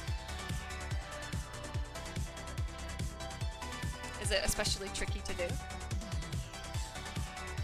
The most I've done, like, in terms of opening things up, is just like taking off the shell and getting like compressed air and cleaning it all out. And I also changed I I had to take my controller apart to change the thumbsticks on my controller because the rubber was completely disintegrating. So I bought some replacements for that. But that's about as far as my my opening things up ability goes.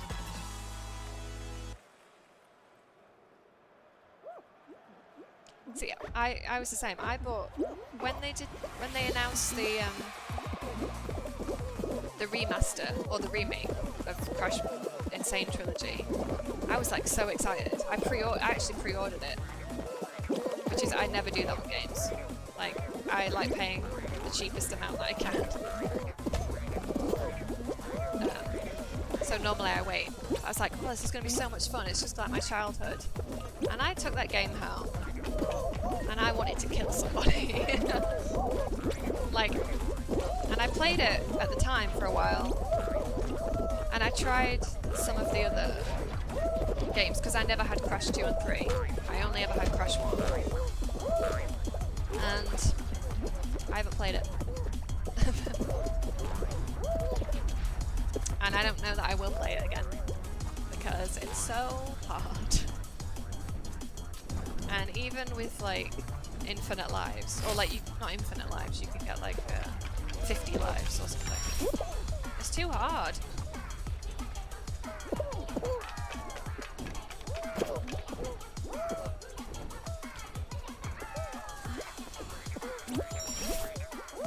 I was much more excited when the Spyro trilogy came out. Because oh my God, I looked at the other shop because I love Spyro. And I can't wait for them to remake some of the other Spyro games. Oh no. This is going to be close. Oh, that's fine. I never got the chainsaw controller. I'm so annoyed. I actually looked that up on eBay the other day because I was like, I always really wanted it. But I remember at the time, I only ever saw it like in like for trading, and it was like it might have been like £40 to £50 for that chainsaw controller, which, to be fair, isn't a great deal of money. But when you're like, I don't know, what was that, 15? That seemed like so much money for a controller that I didn't really need because I'd already got a couple of controllers.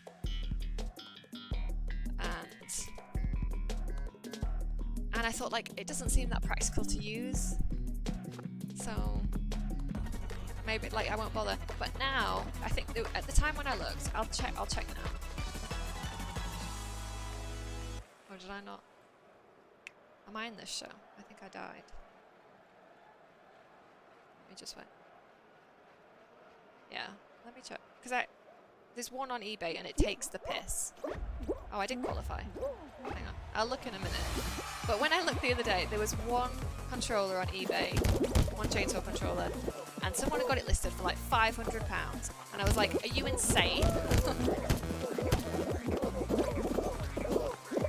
So I'm really annoyed that I didn't buy it at the time, because that would have been really cool to have. And I think it even made like little chainsaw noises. That was a really cool bit of merchandise that they did. I don't think Capcom have done such a good piece of merchandise like that for a long time.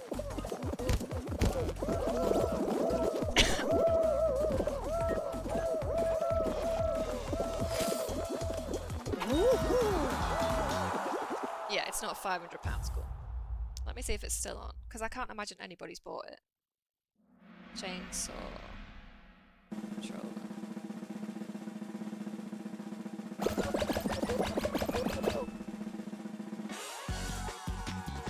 Oh my god, there's more now. When I looked the other day, there's only one. There's one going at the minute for £33. With 3 days left. Ooh. Except it's a PlayStation 2 controller. I don't have a PS2, so I can't actually use it. But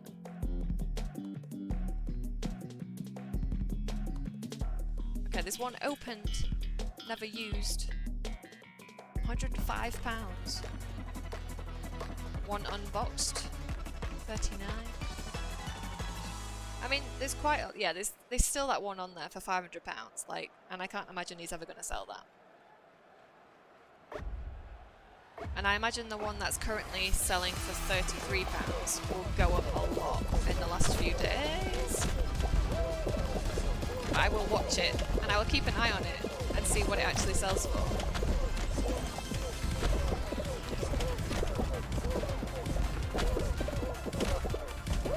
But it's pretty cool. Yeah, for a collectible, if it went for like that was easy. If it went for like £50, okay, let's favourite that one.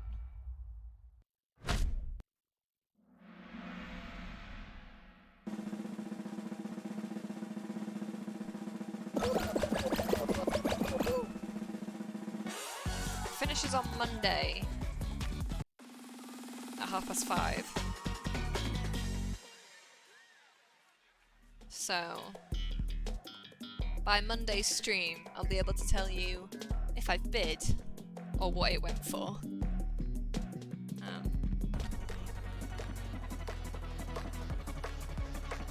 It's very cool. That's the war one again.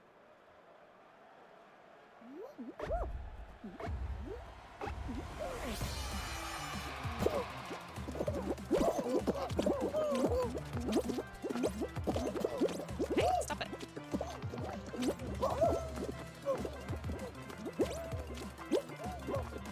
Yeah, I should have. I mean, you don't know when you're younger, right? Like, you don't really think about the value of stuff later on in life. Because that was also like £50-ish that I could have spent getting like a couple of games. So it probably didn't make sense.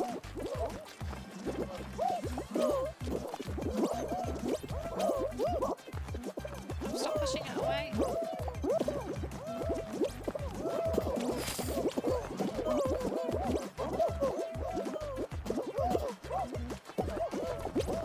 Hey.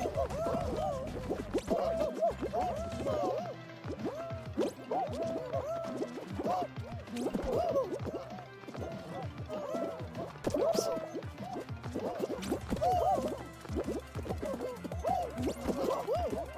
Can I make that jump from here? Oh, I can. And we're through. Yes. Oh, you had the special edition GameCube. That's cool.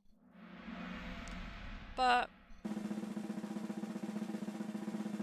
if you have a GameCube still, you could always just like slap a sticker on top.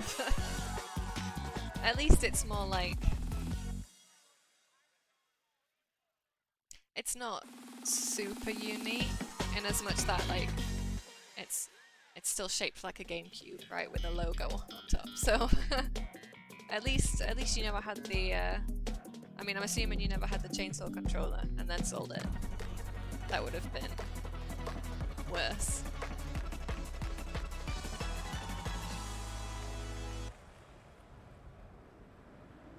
Oh my god, I just missed that. You liked the ice hockey minigame back in the day. I remember that being insanely hard in Spyro.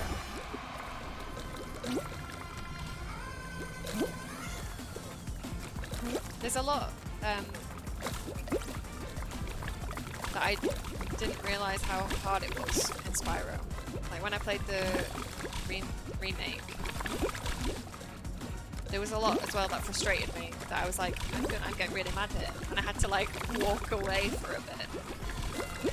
Especially like the flying levels. The flying levels might have been the angriest I've ever been in the game. I'm not gonna lie. I remember just sat there being like, fuck you, Spyro! I didn't tell you to go that way.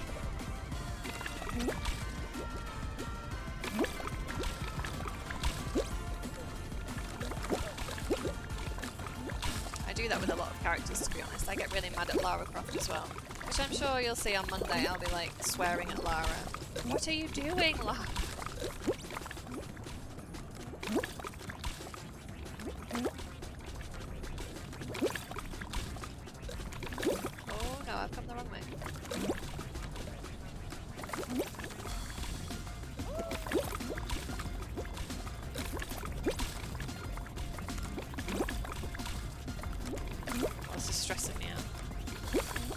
sometimes I wish I wouldn't get through to the final, because then I can't handle the stress.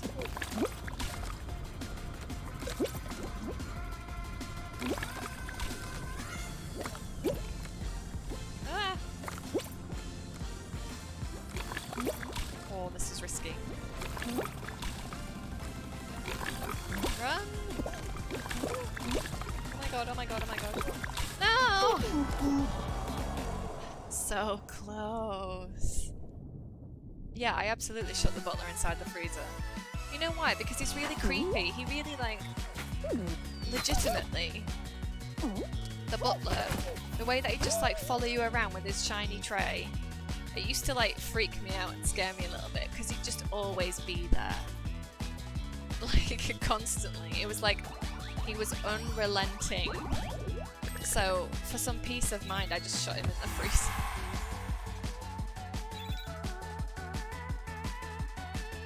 But, like, and I don't think people talk about that enough. It wasn't just a case of, like, oh, we can be a dick and lock him in the freezer. He just scared me.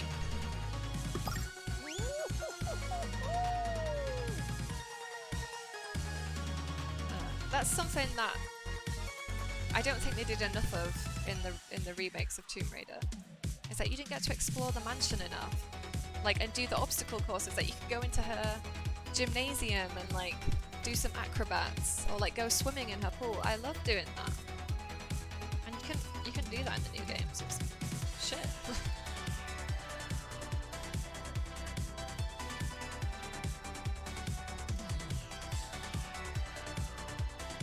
Yeah, that would have been so much fun.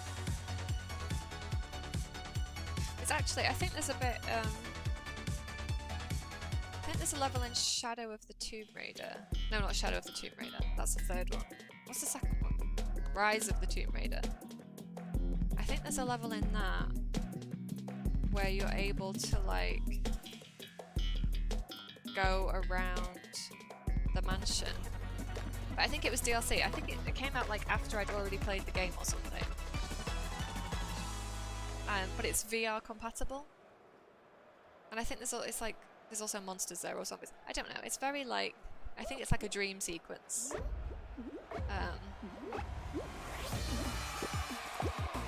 But to be able to... Oh yeah, I remember what it was. Sorry, I'm not explaining this very well. I played Rise of the Tomb Raider on Xbox 360, which I currently don't have access to. But I've since got it on PlayStation 4. But I've never actually played it on PlayStation, so I don't have a save file.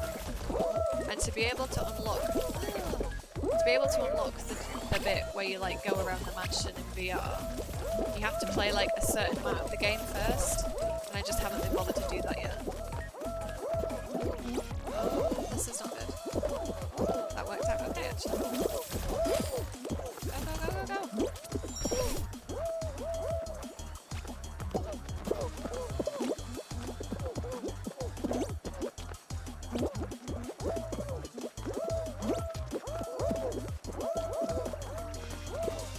Me pigeon. Hey, cheesecake.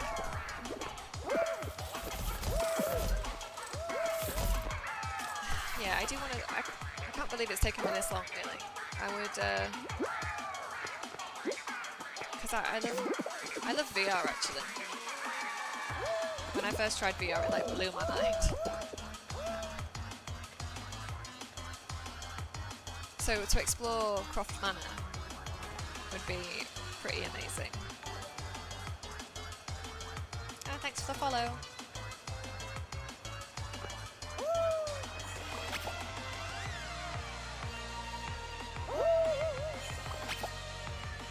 That's also something that I wish I could show my parents, but I've not had an opportunity to show them. Because, like, I describe what VR is, and, like, it's like being in a completely different world, but, like, you can look around and it's all around you, and I still don't think they get it. Like, I'm like, no, it feels like you're really there. Like, you can look around, you can, like, and they're like, okay, video game. Like, I don't know if they think it's just, like, a screen in front of your eyes, but I'm sure it's one of those things where they're not quite grasping the concept.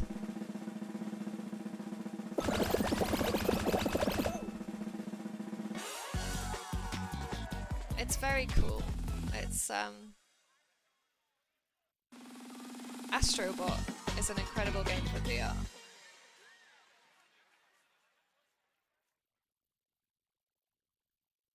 Yeah, I honestly think if you watch someone play VR for the first time that isn't a gamer, like, you have to honestly warn them. Like, I've seen people play VR. Like, I've introduced people to VR that didn't game or didn't really, like, grasp it. And you have to tell them, like, either sitting or standing, like, don't move. Just, like, whatever you see, it's not real. Don't freak out. Don't try and punch anything. Don't, like, fall over. You cannot sit down on, like, these fake chairs. Because they want to, like, reach out and touch stuff. Yeah, don't destroy my stuff. Cheers. To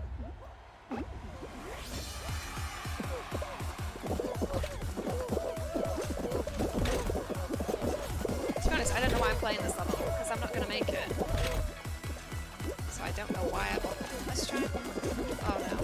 See, I thought I could use the beam. I'm sure you can use the beam. Oh, no, you can't. You slide off. Okay, we'll do it the proper way. Go, go, go! Just gotta keep going. Oh, shit, shit, shit, no!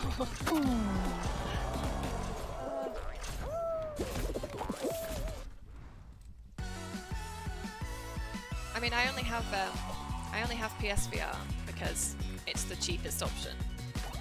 And like, Oculus and HTC Vive are like pretty expensive. And at the time, I didn't have access to a decent enough computer. Like, I had a laptop, and they don't work with like basic laptops. But I did have a PlayStation, and the VR cost like £250, so it was much more affordable.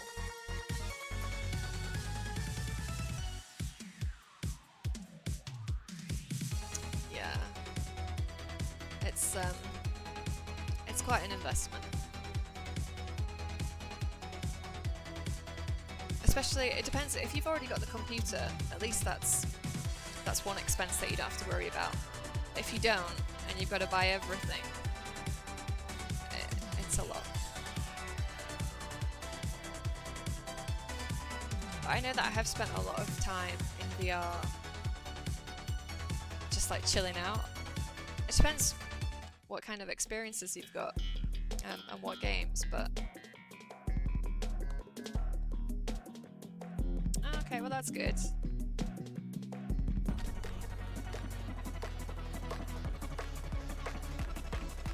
As well, the longer you wait, the better the VR headsets get. So you'll just like swoop in when they're really lifelike and amazing and have really good graphics.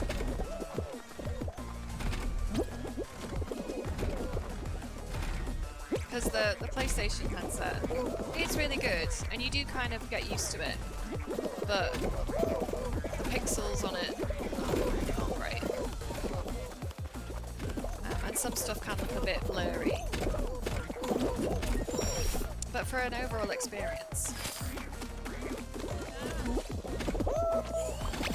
it's I do think it's worth it.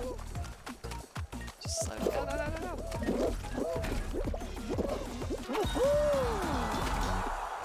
Yeah, probably.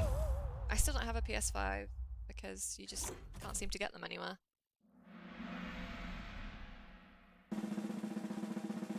Although, having said that, at the minute, there's nothing on PS5 that I want to play. So I don't actually mind waiting. Because they don't seem to have any really good exclusives. I'll be more interested when Horizon... what are they calling the next one? Forbidden West? Yeah. When that comes out on PS5. But until then...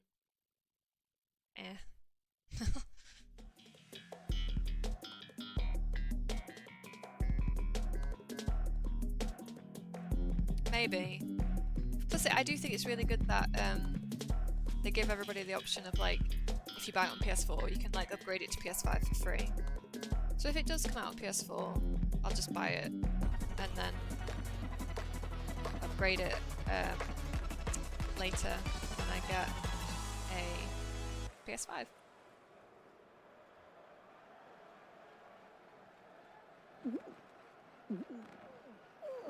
It does make you feel like they value the players when they do stuff like that, because it could have very easily been like, no, you've got to buy everything again, or like everything is, you know, if it's on PS5, that's it, it's on PS5. So it's nice that they've made it easy for everybody.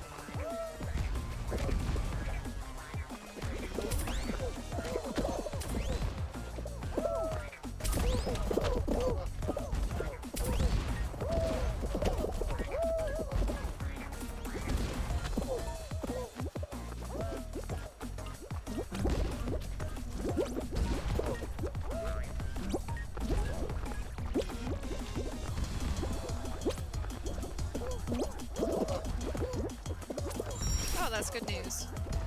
Well, I'll definitely... I don't actually know when it comes out. I sort of...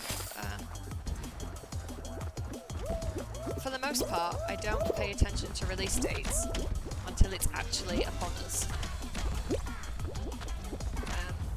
Oh. I didn't do it.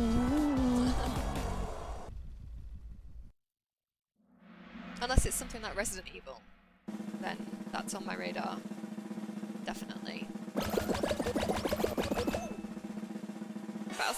again, I still would probably wait for it to come down in price, because I imagine if you pre-order it, it's going to cost £60.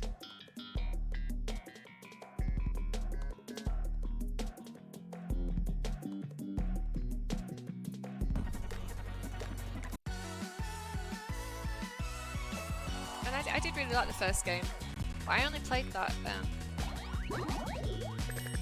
within the last year and a half, I think. I waited kind of late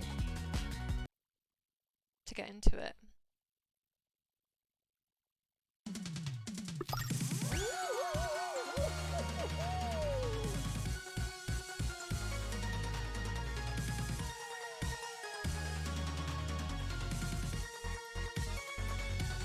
It was very Tomb Raider, I think, in vibe. The way that you like have to be stealthy and hunt and craft things.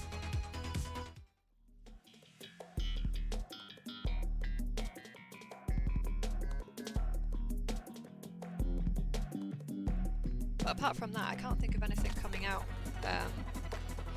in the next few months that I'm looking forward to. Oh, there's a new Life is Strange game, and I do want to play that. I do really like Life is Strange. But again, I looked, if you want to pre-order that, for some reason, the Life is Strange game costs about £50, which I think is way too much for that kind of game.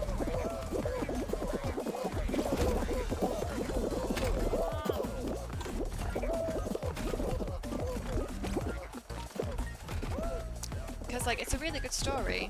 There's not like a load of gameplay.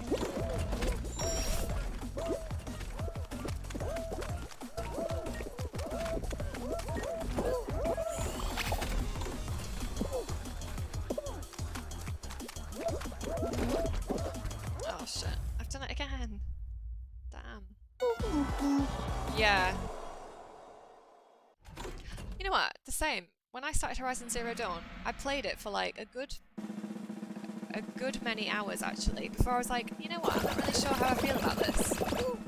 It took me a really long time to like gel with the story, or like get into the gameplay. It was like, and I don't know why, and I still can't put my finger on why it took me so long to get into it. But I did really like it. Like I completed the entire game. Like I got the platinum on Horizon, like I got the DLC for it, and like I was really enjoyed it. But yeah, same. It like I wasn't convinced at first, and yeah, it's like 50 quid because when they announced it, I was like, oh, that's great. Maybe that would be a really good game to stream. So I'll probably pre-order it. Like, it can't be that much. I was like, maybe it's like 35, which is where I would place a game like that. But I think it's actually quite a bit. Let me quit.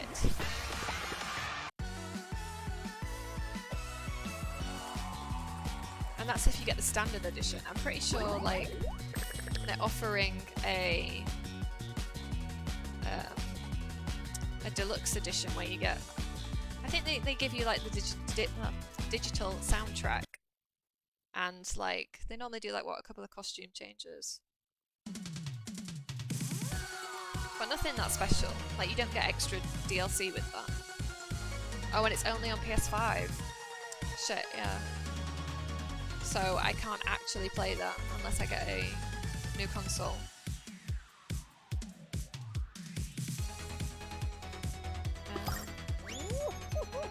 But yeah, the standard edition is £50. If you want the deluxe edition, it's £55, and the ultimate edition is £65, which is insane amount of money. But I guess that's because it's PS5 only, so like the baseline for games on PS5 is probably much higher.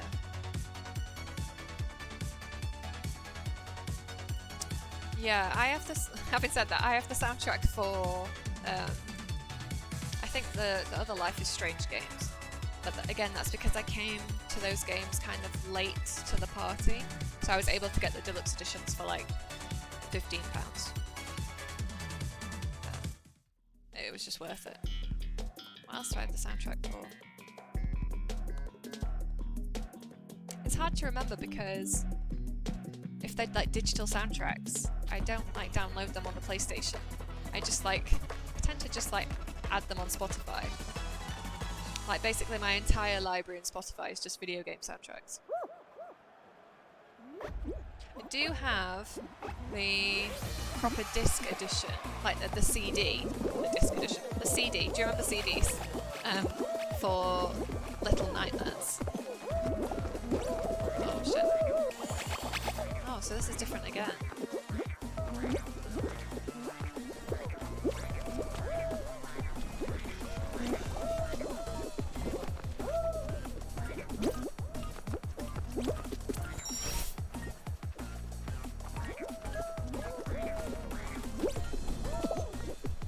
I read half that comment then before I had to jump on a platform.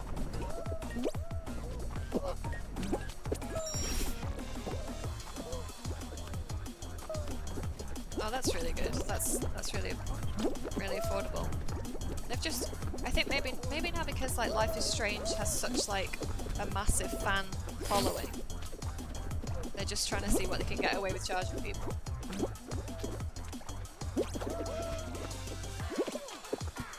I was less keen on Life is Strange 2 with the brothers. It was still really good, like it still made me like quite emotional. But I'll be honest, I really hated Daniel. I really hated his little brother. He was so annoying. And like, I think the way that I'd played it, I accidentally ended up getting a bad ending. No matter what, I got to a point where I was like, Daniel was just fucking up for me. Like, no matter what I did at the end, and we got a bad ending. But it was really sad, and the thing is with Life is Strange 2, it made me really angry because they really don't hold back with like the racism in that game.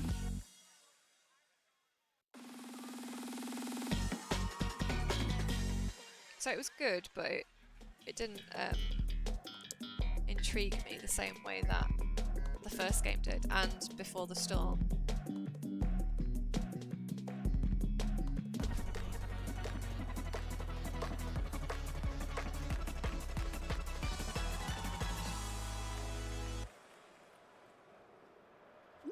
Oh, I just thought the other I do have a vinyl. I have an LP for The Last Guardian. I managed to buy that off eBay for like £30 because I love that game. It's such a beautiful game and the soundtrack in it is so nice. But I got that more for a collector's piece because it's got really nice album artwork, and the vinyls are like all coloured and mottled. It's a really nice LP.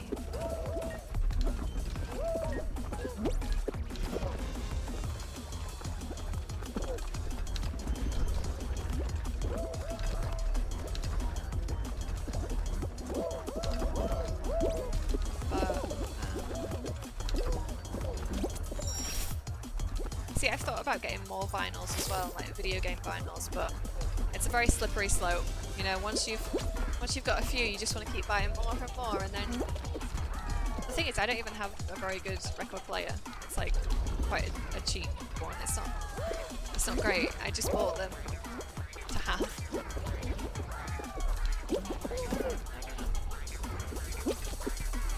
Oh my god, I might not make it through this round either. That's been like quite a few back-to-back where I can't make it through like the first stages. Oh, you got the figurine for that. Oh my god, that Trico figurine's quite expensive, I think.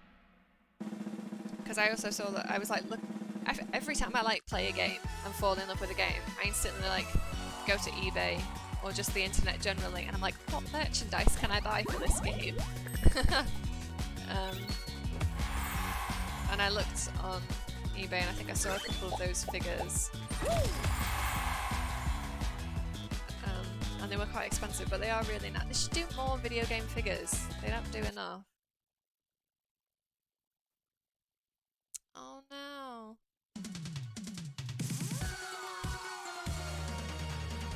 The LPs feel special. I think when they do special editions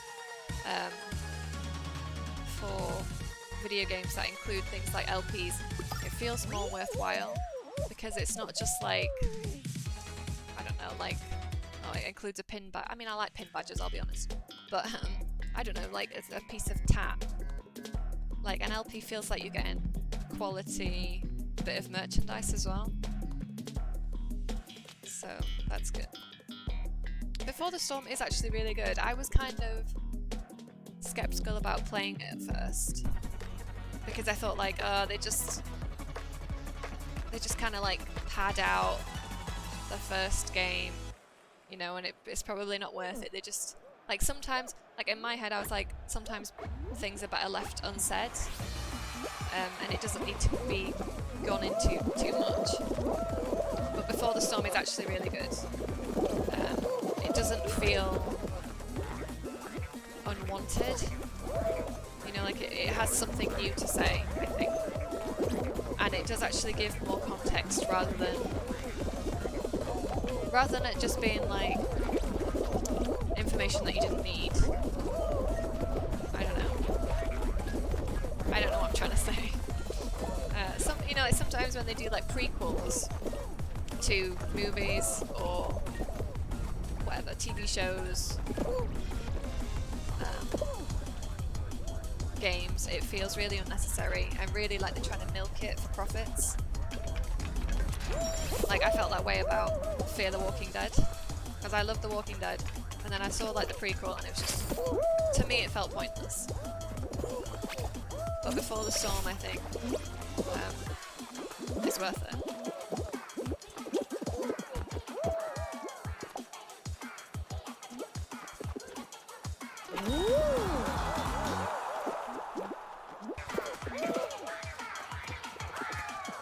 A pop-up book. Oh, that's so cute. See, that is exactly what we needed for Resident Evil Village. They needed to do a special edition where you got the Village of Shadows book. How amazing would that have been? They don't do enough like tie-ins. Like, I think too often their merchandise for games is like, look, here's I don't know, here's just like a plushie of a thing, or here's a t-shirt with a thing on it. Like, I want things that look like they've been lifted directly from the game and then sold as merchandise. Like with Bioshock, you could buy the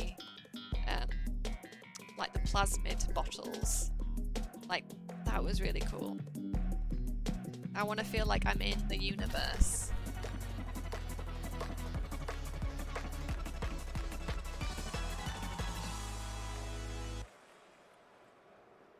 Yeah, I mean, no doubt they would have charged a fortune for like a paper cut book like that.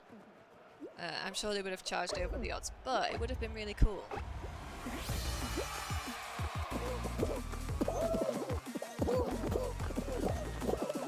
Like, wasn't it in Resident Evil 7? I think if you got the special edition of that game, they gave you like, it was like a fake finger USB drive that like nobody wanted. You know what they actually have to do in Resident Evil games, and I don't know why they don't, it's just sell replica keys. Like a replica sword key, you know, like from the first games. I think the mansion keys were like sword, shield, armor, and things like that. Like, why have you not just sold as a set of keys? I feel like that would be easy to produce, cheap to produce, and it's like a nice little tie-in. Oh no, go, go, go. Oh dear. Oops.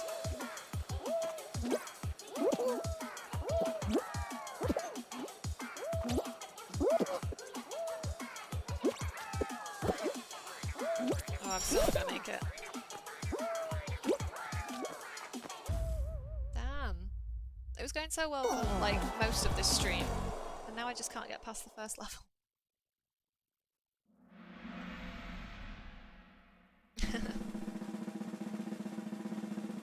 Another thing is with like video games and collector's edition, it's just like, it's whatever brings you joy, right? Like, for me, I always think, I mean, generally I'm quite cheap, but I'm trying to like be good with money. So I don't pre-order games and I don't buy games at full price because I like getting a good deal. I literally do that with everything. I literally only buy anything ever if it's on sale. But at the same time, if you buy something full price, I also like to work it out as like cost per hour. So like, if a game costs you like £35, but it's like a 20-hour game, that's only like a couple of, like, what, like £1.50 per hour of enjoyment. That's worth it. You know, you would spend more than that like going to a restaurant per hour or going to the cinema or something. So like, really, games, when you work it out like that, it's sort of worthwhile.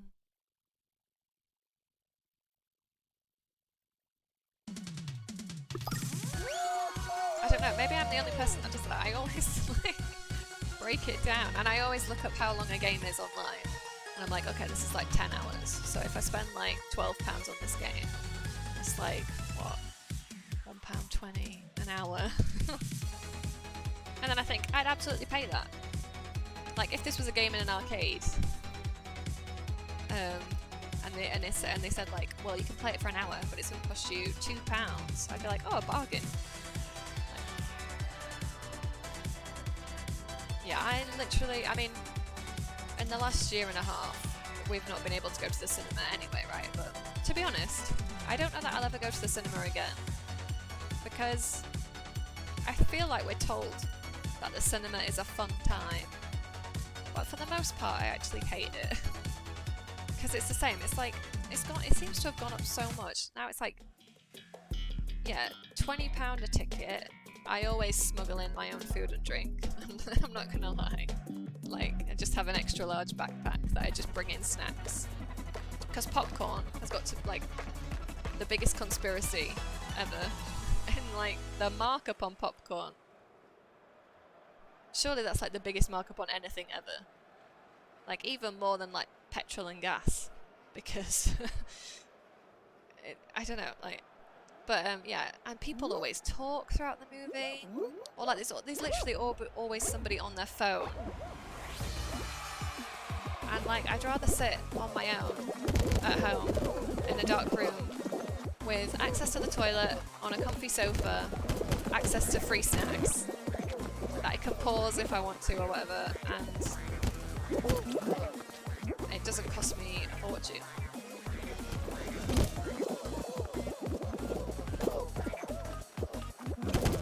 So really, compared to that, video games, very affordable.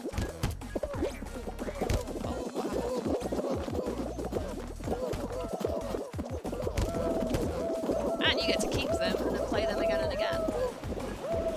You can't do that at the cinema.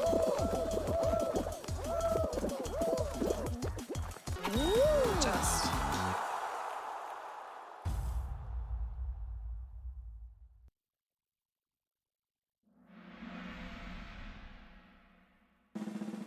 Yeah, I know what you mean. I think, like, the idea of a cinema is better than the cinema itself. And the seats are never that comfy. I can never get comfy on a cinema seat. I'm always, like, fidgeting, like, constantly.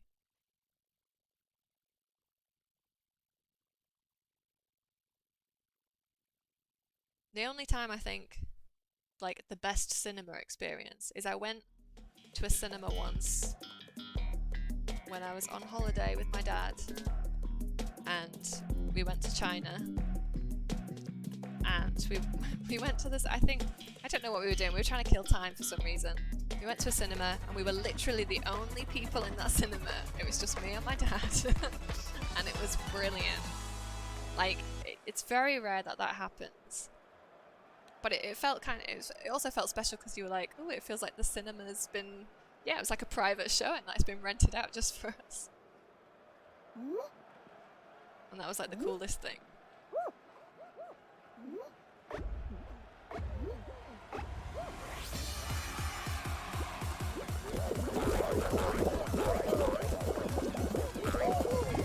But otherwise, yeah, cinema is a rip-off.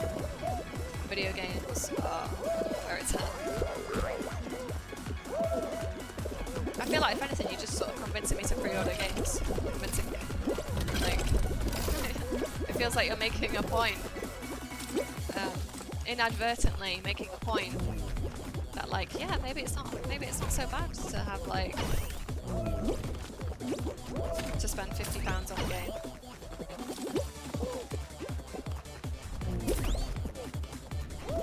No, not that way. No, stop it.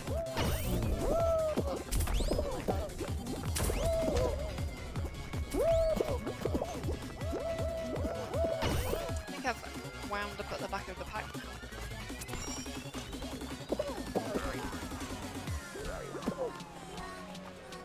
So this might be another round that I don't actually get through.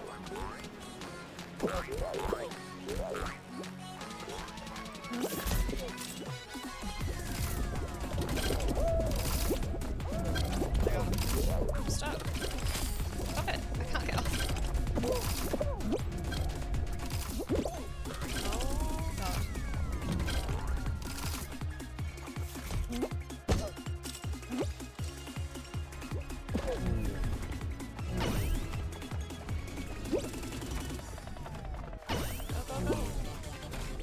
Can I do the shortcut? No.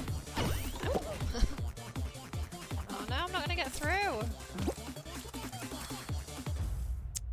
Terrible.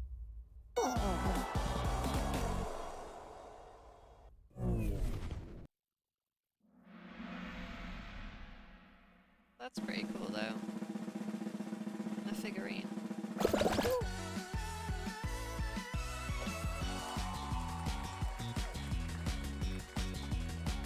You should just reply and be like, no, do you want to see me play Breath of the Wild for 50 hours?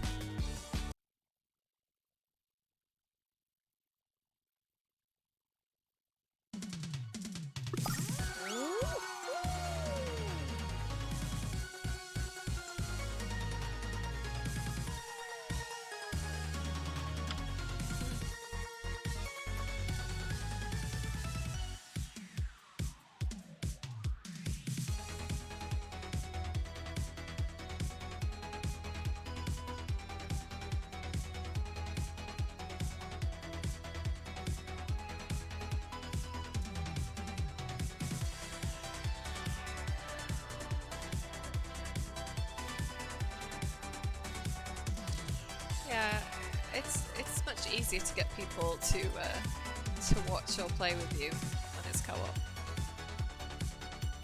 I mean, I presume that he was doing co-op with you.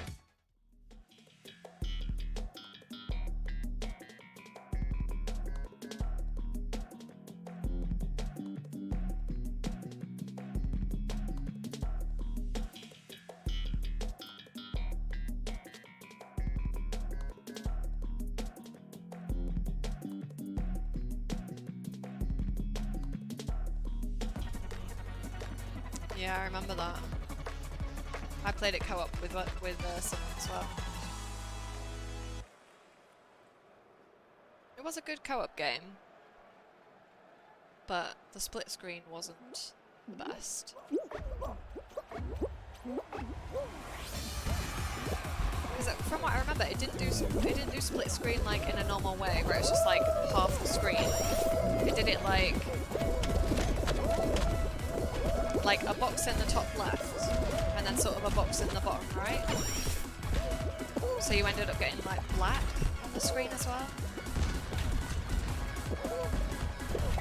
It wasn't very intuitive from what I remember. Shit! Oh, I didn't fall off. That's good.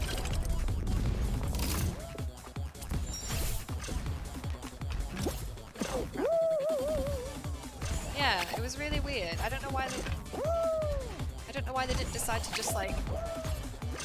They took something that should have been very simple, like, oh, we'll just split the screen in half. And did this weird, like, picture-picture thing.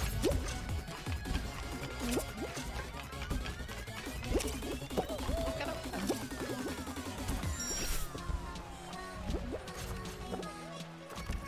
Go, go, go, go, go.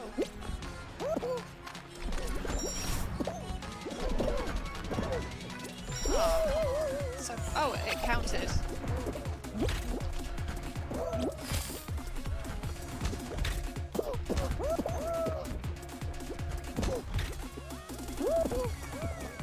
Almost.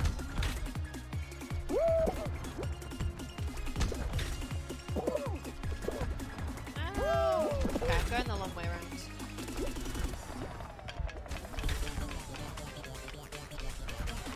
People are very quickly qualifying. Oh my god.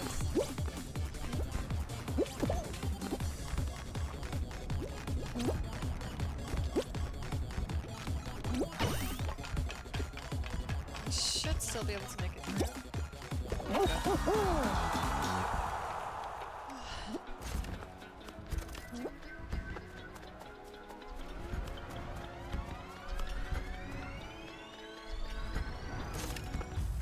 It's too bad that like Resident Evil 0 hadn't been co-op, because I actually really like that game. But it's like a really weird thing in that it's like co-op, but you play both parts yourself. Like, they sort of went halves with it.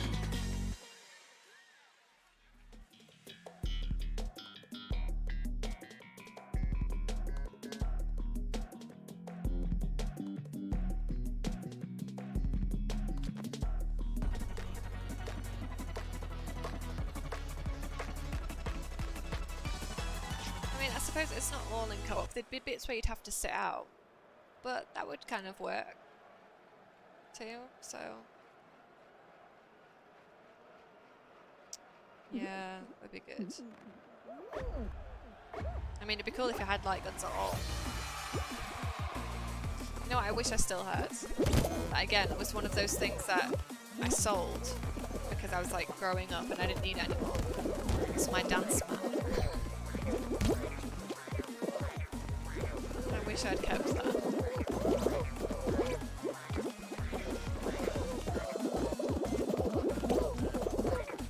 Because, like, I would never play, like, they do the Just Dance games now, right? I would never play Just Dance.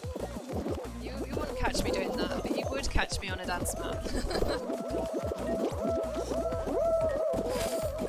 Doing, like, awkward foot stomps to music.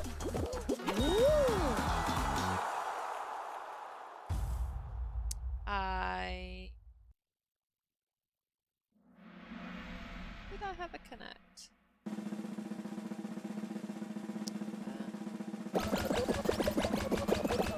Do you know, I can't remember if I had a connect for the life of me.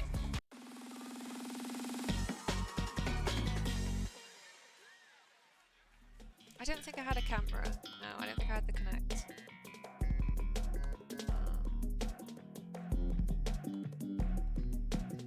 Yeah, where you could like play with them and pet them. Yeah, I'm pretty sure I didn't have a camera for it. If I did, I certainly never had any games that were compatible.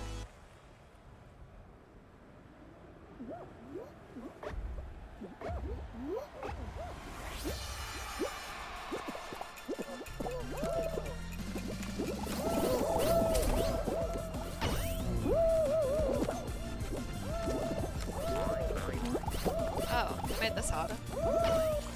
Which was unnecessary.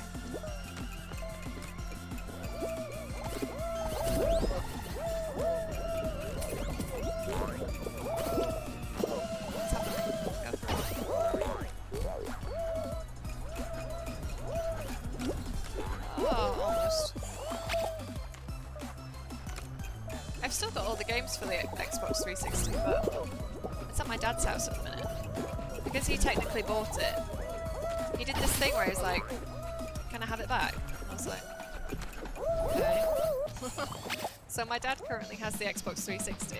Doesn't play on it, but just has it. So I can't play on it anymore.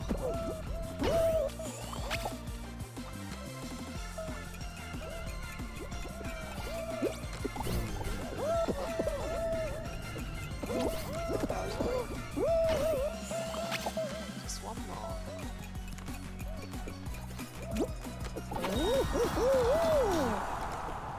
I can't think why. Yeah, I just really like. I remember at the time I was like, I mean, not that it matters, but I remember thinking like the Xbox was so good that I was like, I was a convert. I was like Team Xbox. What did I play on? I had Evil Within. I originally played the Tomb Raider remakes on there. What else did I? Oh, I had Dead Rising 2. Which really pissed me off because again it was like on a timer. Like you had to complete the missions or fail. And I hated that. So I didn't finish it.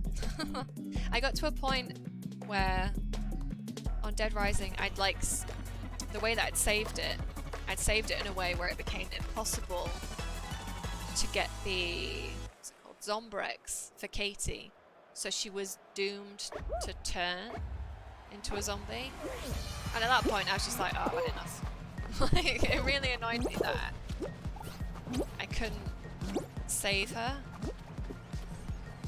Plus all the side missions were like timers. And then all the bosses were so bloody hard. And it was like, it was just I was thinking this was a team game. It's not a team game, I've just got to get through 6 hoops. I can't do this. There's one.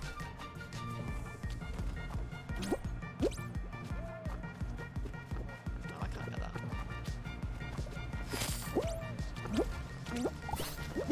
Oh, you got both of them. Bastard. Oh, I'm really sorry. I'm going to try and poach this gold ring. Well, this isn't going well, is it?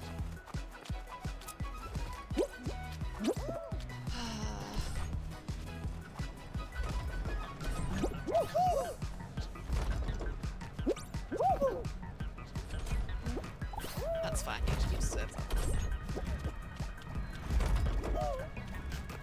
My first ring!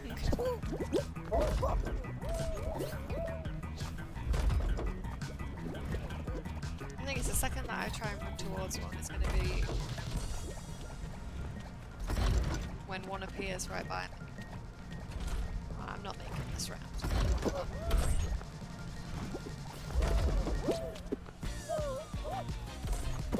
Hey!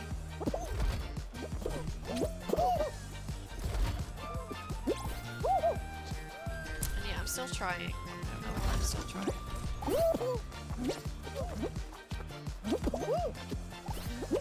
Oh, damn it. Oh, God.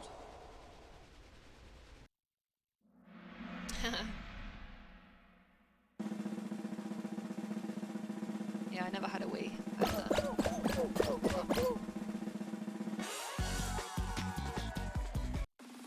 Yeah, again, I sense there's a theme here, but the best thing about Dead Rising was obviously the costumes and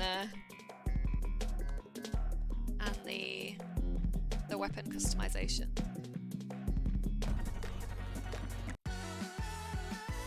I also had some really cool like indie games on Xbox 360 that were like digital only. Oh god. It was like about kids trick-or-treating at Halloween, but then they could like transform into like these... It was almost like Transformer style. What was it called? I'm gonna have to Google this. It was by...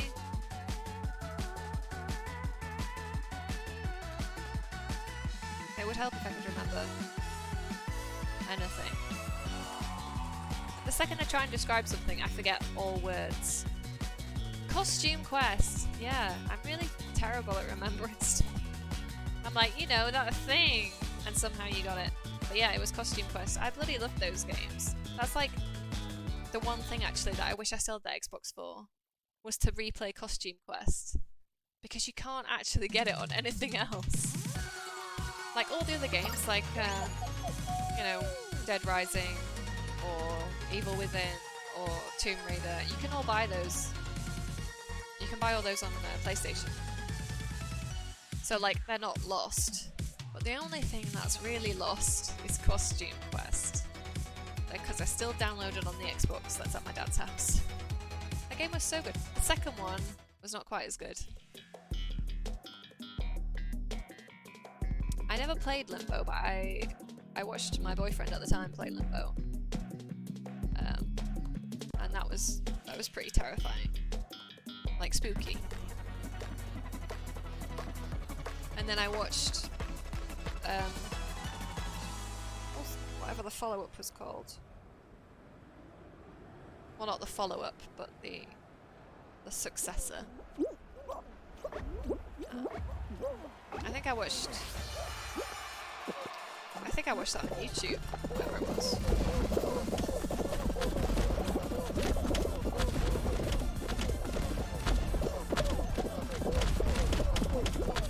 It's on Steam! Oh my god. Guess what I'm buying? Maybe I should do that then. Maybe I'll buy Costume Quest on Steam and we'll do that. Because I think for the longest time, if it wasn't on PlayStation, I just assume it didn't exist. Because I only ever had a laptop, and you can't play shit on a laptop.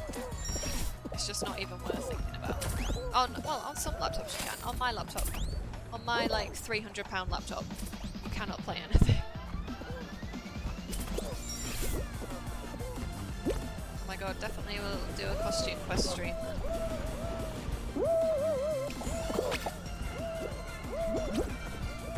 I don't know why that game worked so well. Triple Fine. Triple Fine is the studio that I think did it. That was the one that I was trying to remember. That's okay. I'll have to add it to my wish list. So I remember.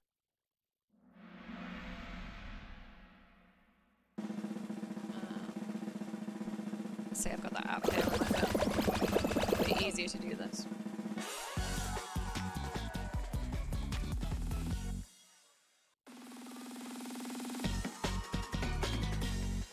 I don't remember if I had any other like digital only games on Xbox. I must have done. Yeah, we've like blast from the past, gone back in time, and like covered quite a lot. Oh, you can get Costume Quest 1 and 2 for £15.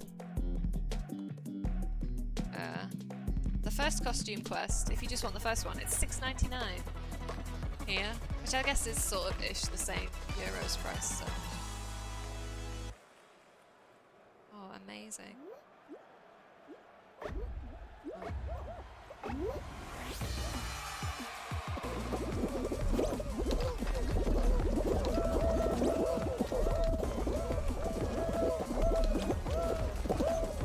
I bought quite a few like digital-only indie games on the Switch as well that I haven't played yet, which I really like doing sometimes. Like games for like a couple of £1 that most of the time I've never really heard of, but that look kind of cool. And I don't know. I like indie games because they're not really afraid to try new things. Like different gameplay mechanics or like interesting stories. So I should really look at playing some of those as well, because I've had those for a while now. In fact, I actually just bought another indie game on Switch like a couple of weeks ago. That looks pretty cool. It's called like NeoCab. And I think it's basically just like you're a cab driver in the future, and then you like talk to your customers and like drive them places. It seems very boring and very simple, but like the art style looked really cool. And it was like £2 or £3 at the sale or something. And I think some of the best games I've ever played have probably been like indie games.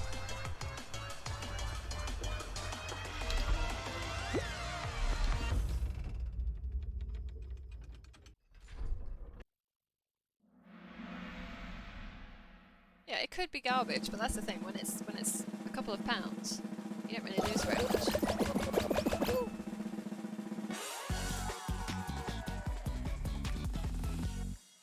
Like I played a game called Valhalla. Well, it wasn't Valhalla. It's not called that. It's like VA11HA11A or something. Where you like work as a bartender. I don't know if you've heard it or played it. And you have to like mix cocktails for customers, and then you basically just talk to them. It's like a very narrative-heavy game.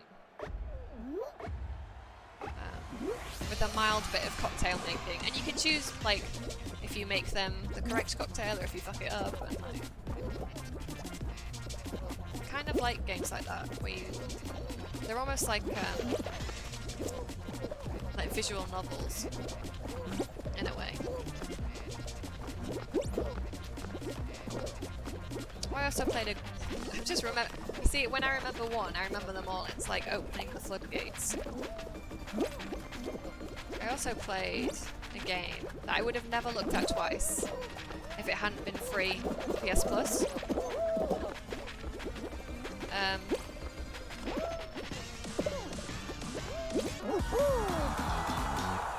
Which I have now forgotten the name of. Read Only Memories 2064. And it's like a pixelated point and click,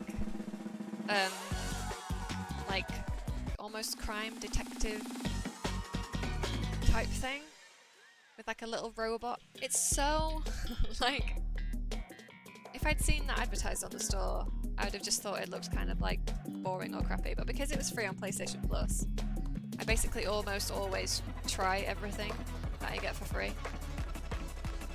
And I just tried it, and it's so good. It's such a cool indie pixel point and click.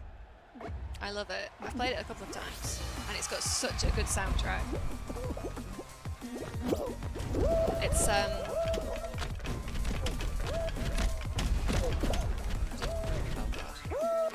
style of the soundtrack is almost like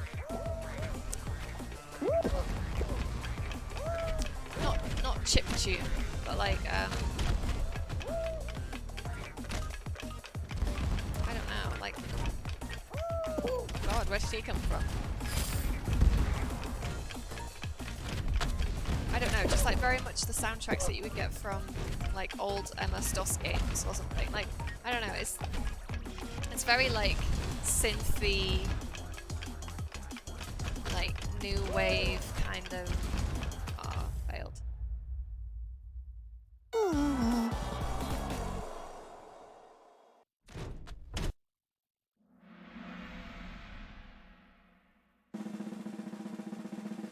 Oh, which one is the one that you know? Valhalla or Read Only Memories? I missed at what point you said that.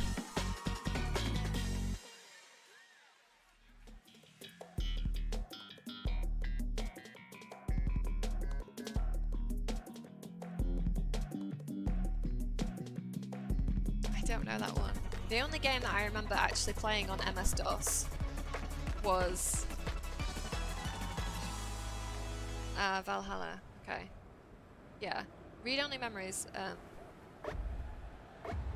is great because it's also got really good voice acting.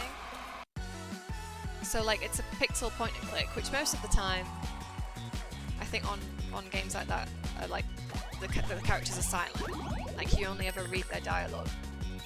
But on Read Only Memories it's like full voice cast, and the voice acting is really, really good. It's really on point, I think, as the kids say. I could definitely recommend it. And it is a really good story. I would generally say that those types of games are not something that I'd be interested in, but it like won me over. And I think they've just done, well, sort of recently announced that they're doing a sequel, which is coming out at the end of this year or early next year. So I'm really looking forward to that. I'm also like the worst person to describe things. I'm like generally quite a bad storyteller. Or like, if someone's like, describe a movie, I'm not very good at that. So I'm probably not selling it very well. But it is very good.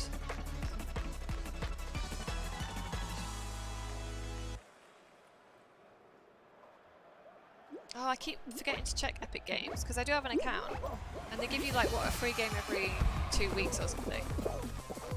And I keep forgetting to get them.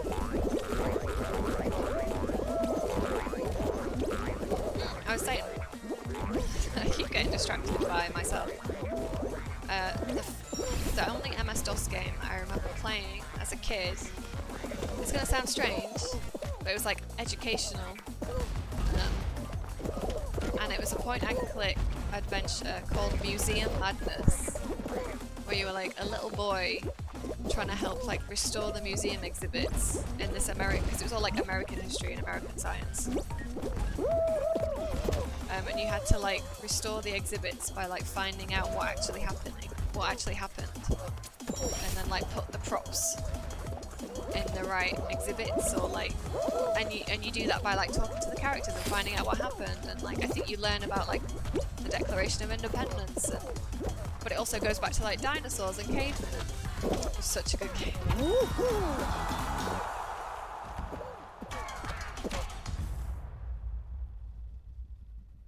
Yeah, I found like there's somewhere online that you can play it for free, like in a browser window.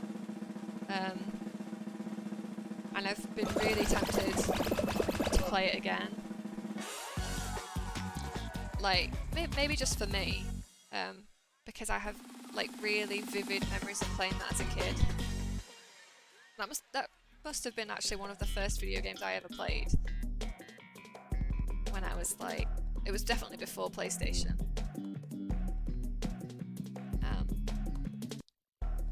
But I didn't know if it would be something worth streaming, because it's kind of very specific. Like, I don't, like, in my head it's a good game, because I played it as a kid. But I don't know if it's actually a good game for people that don't know it.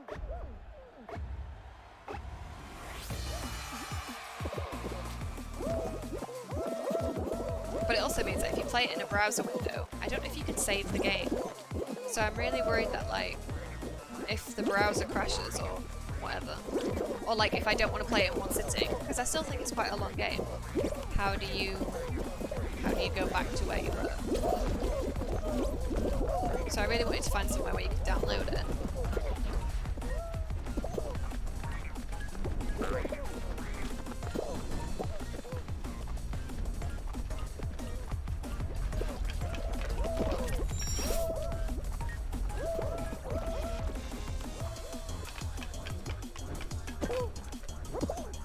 It's really weird when you remember games from your childhood that you've totally forgotten. And then like one day you'll suddenly have like a flash and remember it really vividly and remember how many hours you put into a game and be really surprised like how could I have ever forgotten that when it was such like a massive part of my childhood.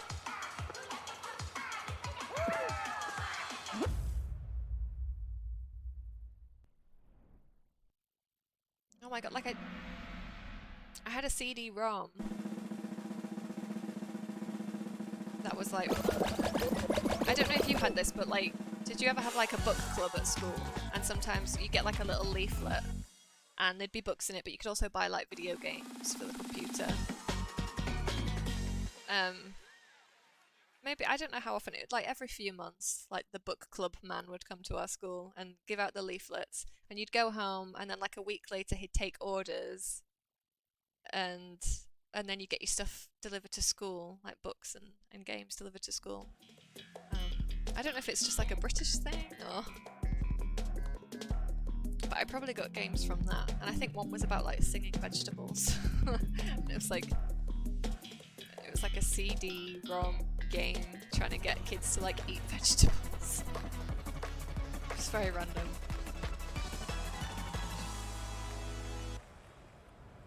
The book club man was like very exciting. It sounds boring, but well, I mean, it sounds like it should be boring. But they'd always come with like,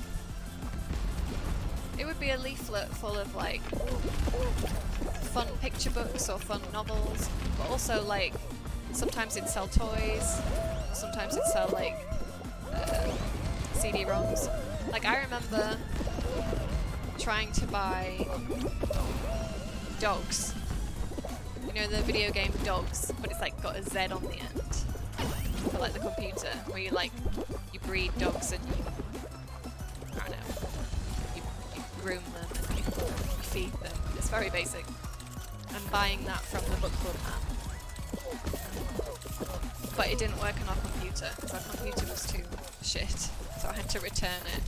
And all I wanted was to look after dogs.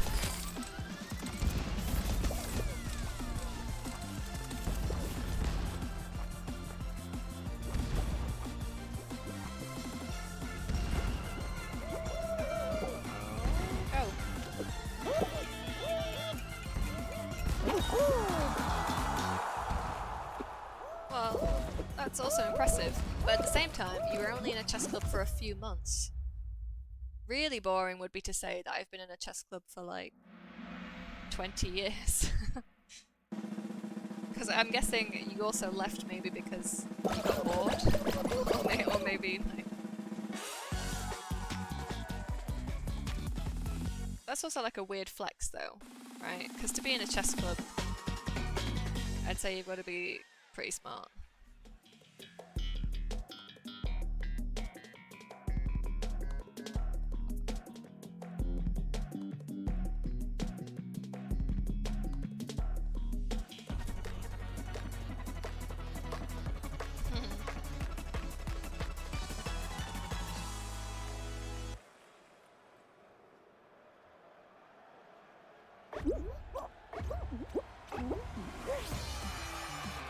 Sometimes I'd play chess with my dad, but he'd never let me win. It wasn't like a teaching moment. I'd just try and play and beat him, and then fail.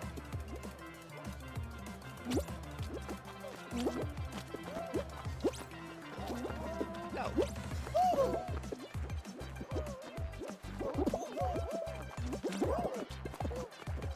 No, don't do that.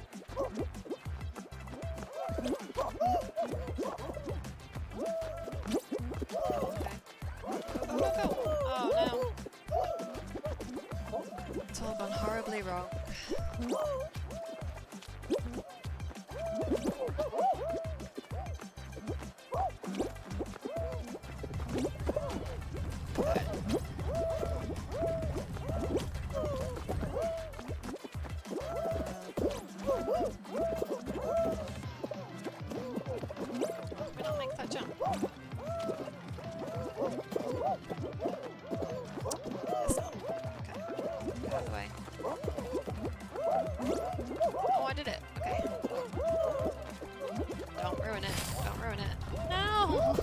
Someone's screwing us over.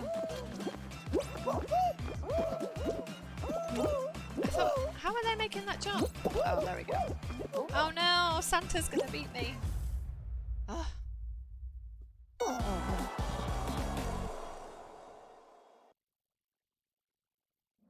Wow. See, I wonder where that kid is now.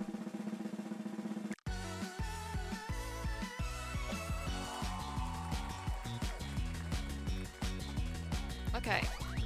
Right. One more game. And then I'm gonna have to call it a night. It has to end at some point. Yeah, he's probably really boring. Yeah. That's when he peaked, right? He was 8 years old, he was the best at chess, but it was all downhill from there.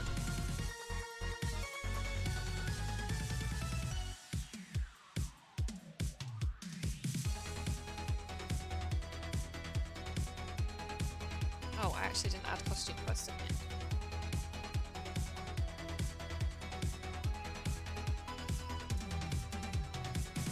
How do I add it to my wish list?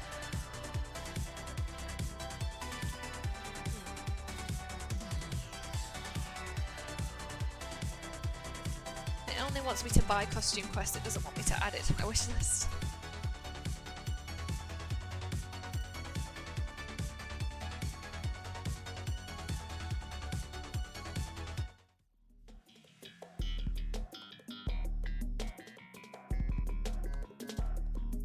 Yeah, I was gonna say, it just...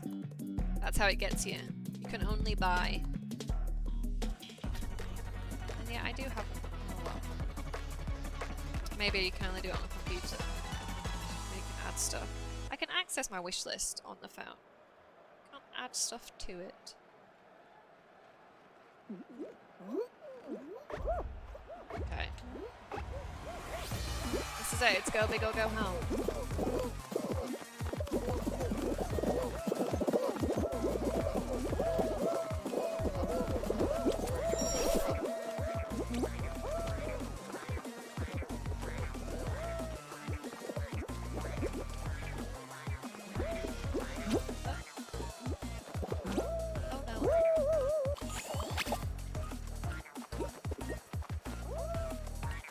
Go, this is a good time to go. Go.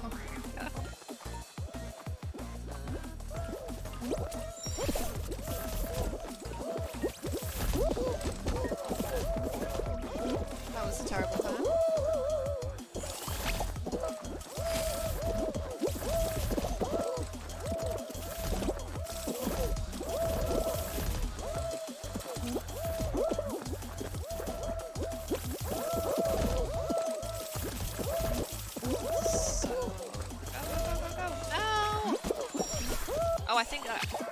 I think that worked. Good, I just caught that.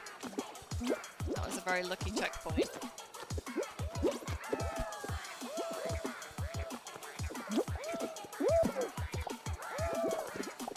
Nice.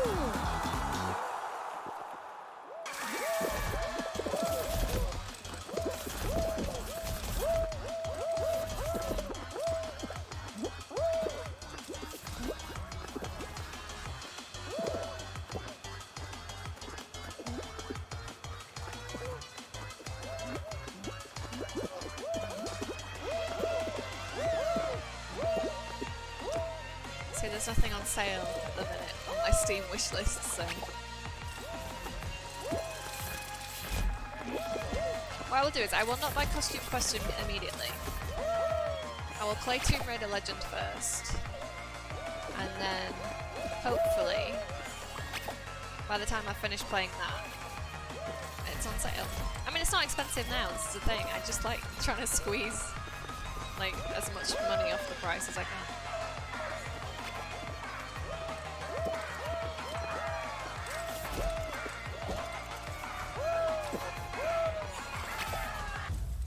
I don't think there's anything on sale on my PlayStation wish list either.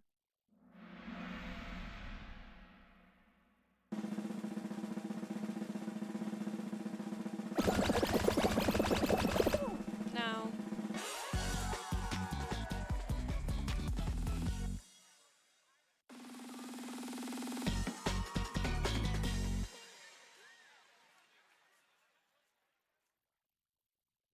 Yeah, I know Steam sales are pretty regular. It's the same with like PlayStation, right? They just do like back-to-back sales and then just vary what happens to be on sale.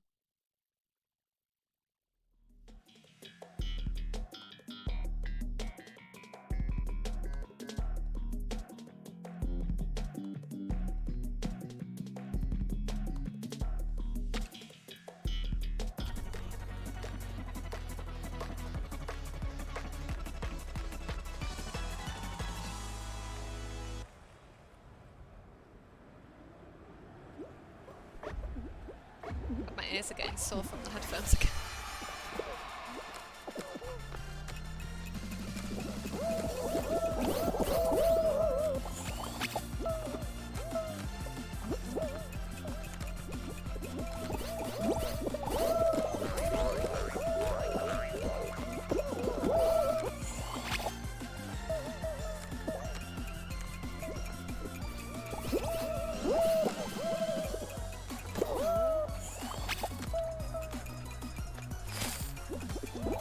Are they online stores? Or are they online stores like Epic? See, that's the thing, I'm sort of new to PC gaming. So I'm still learning about all the places where you can get games.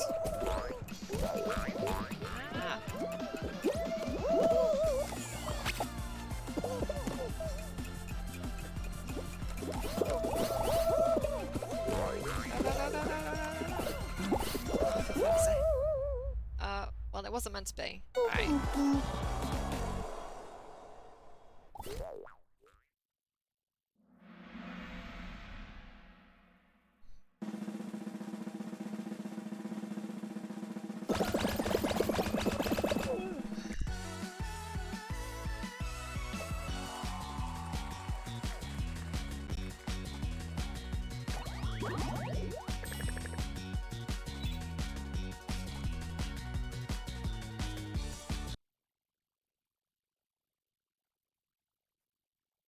I just need to be more mindful about checking those places, because often I don't even consider them.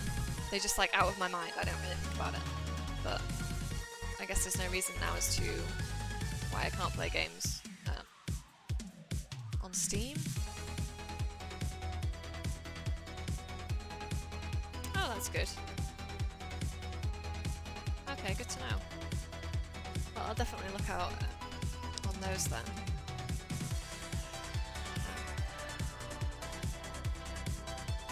For some games. I think most of the time it doesn't tend to matter too much, because most games are like multi-platform.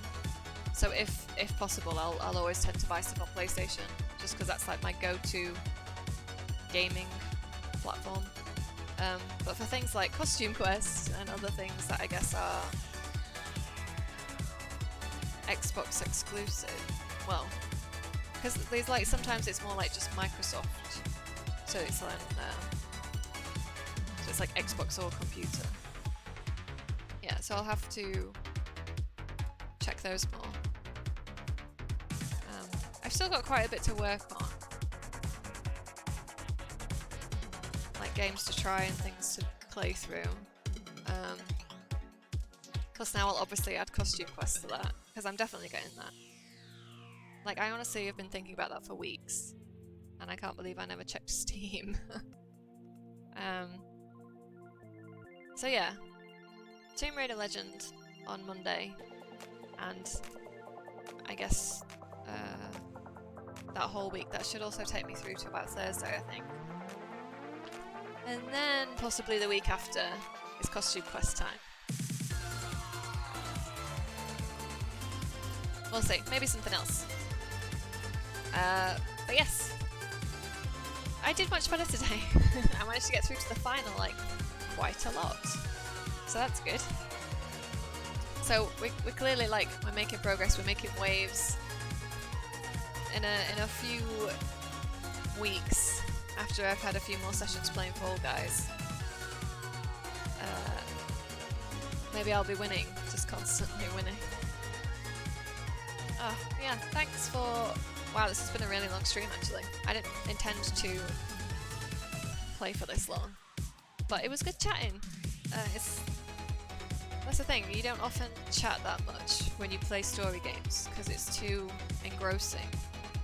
But Fall Guys, there's no plot.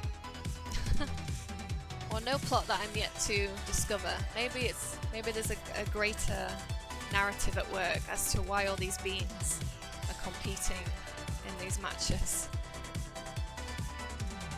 So yeah, have a good weekend, and I'll see you Monday, hopefully Monday, for Tomb Raider. And yeah, have a good night. Bye!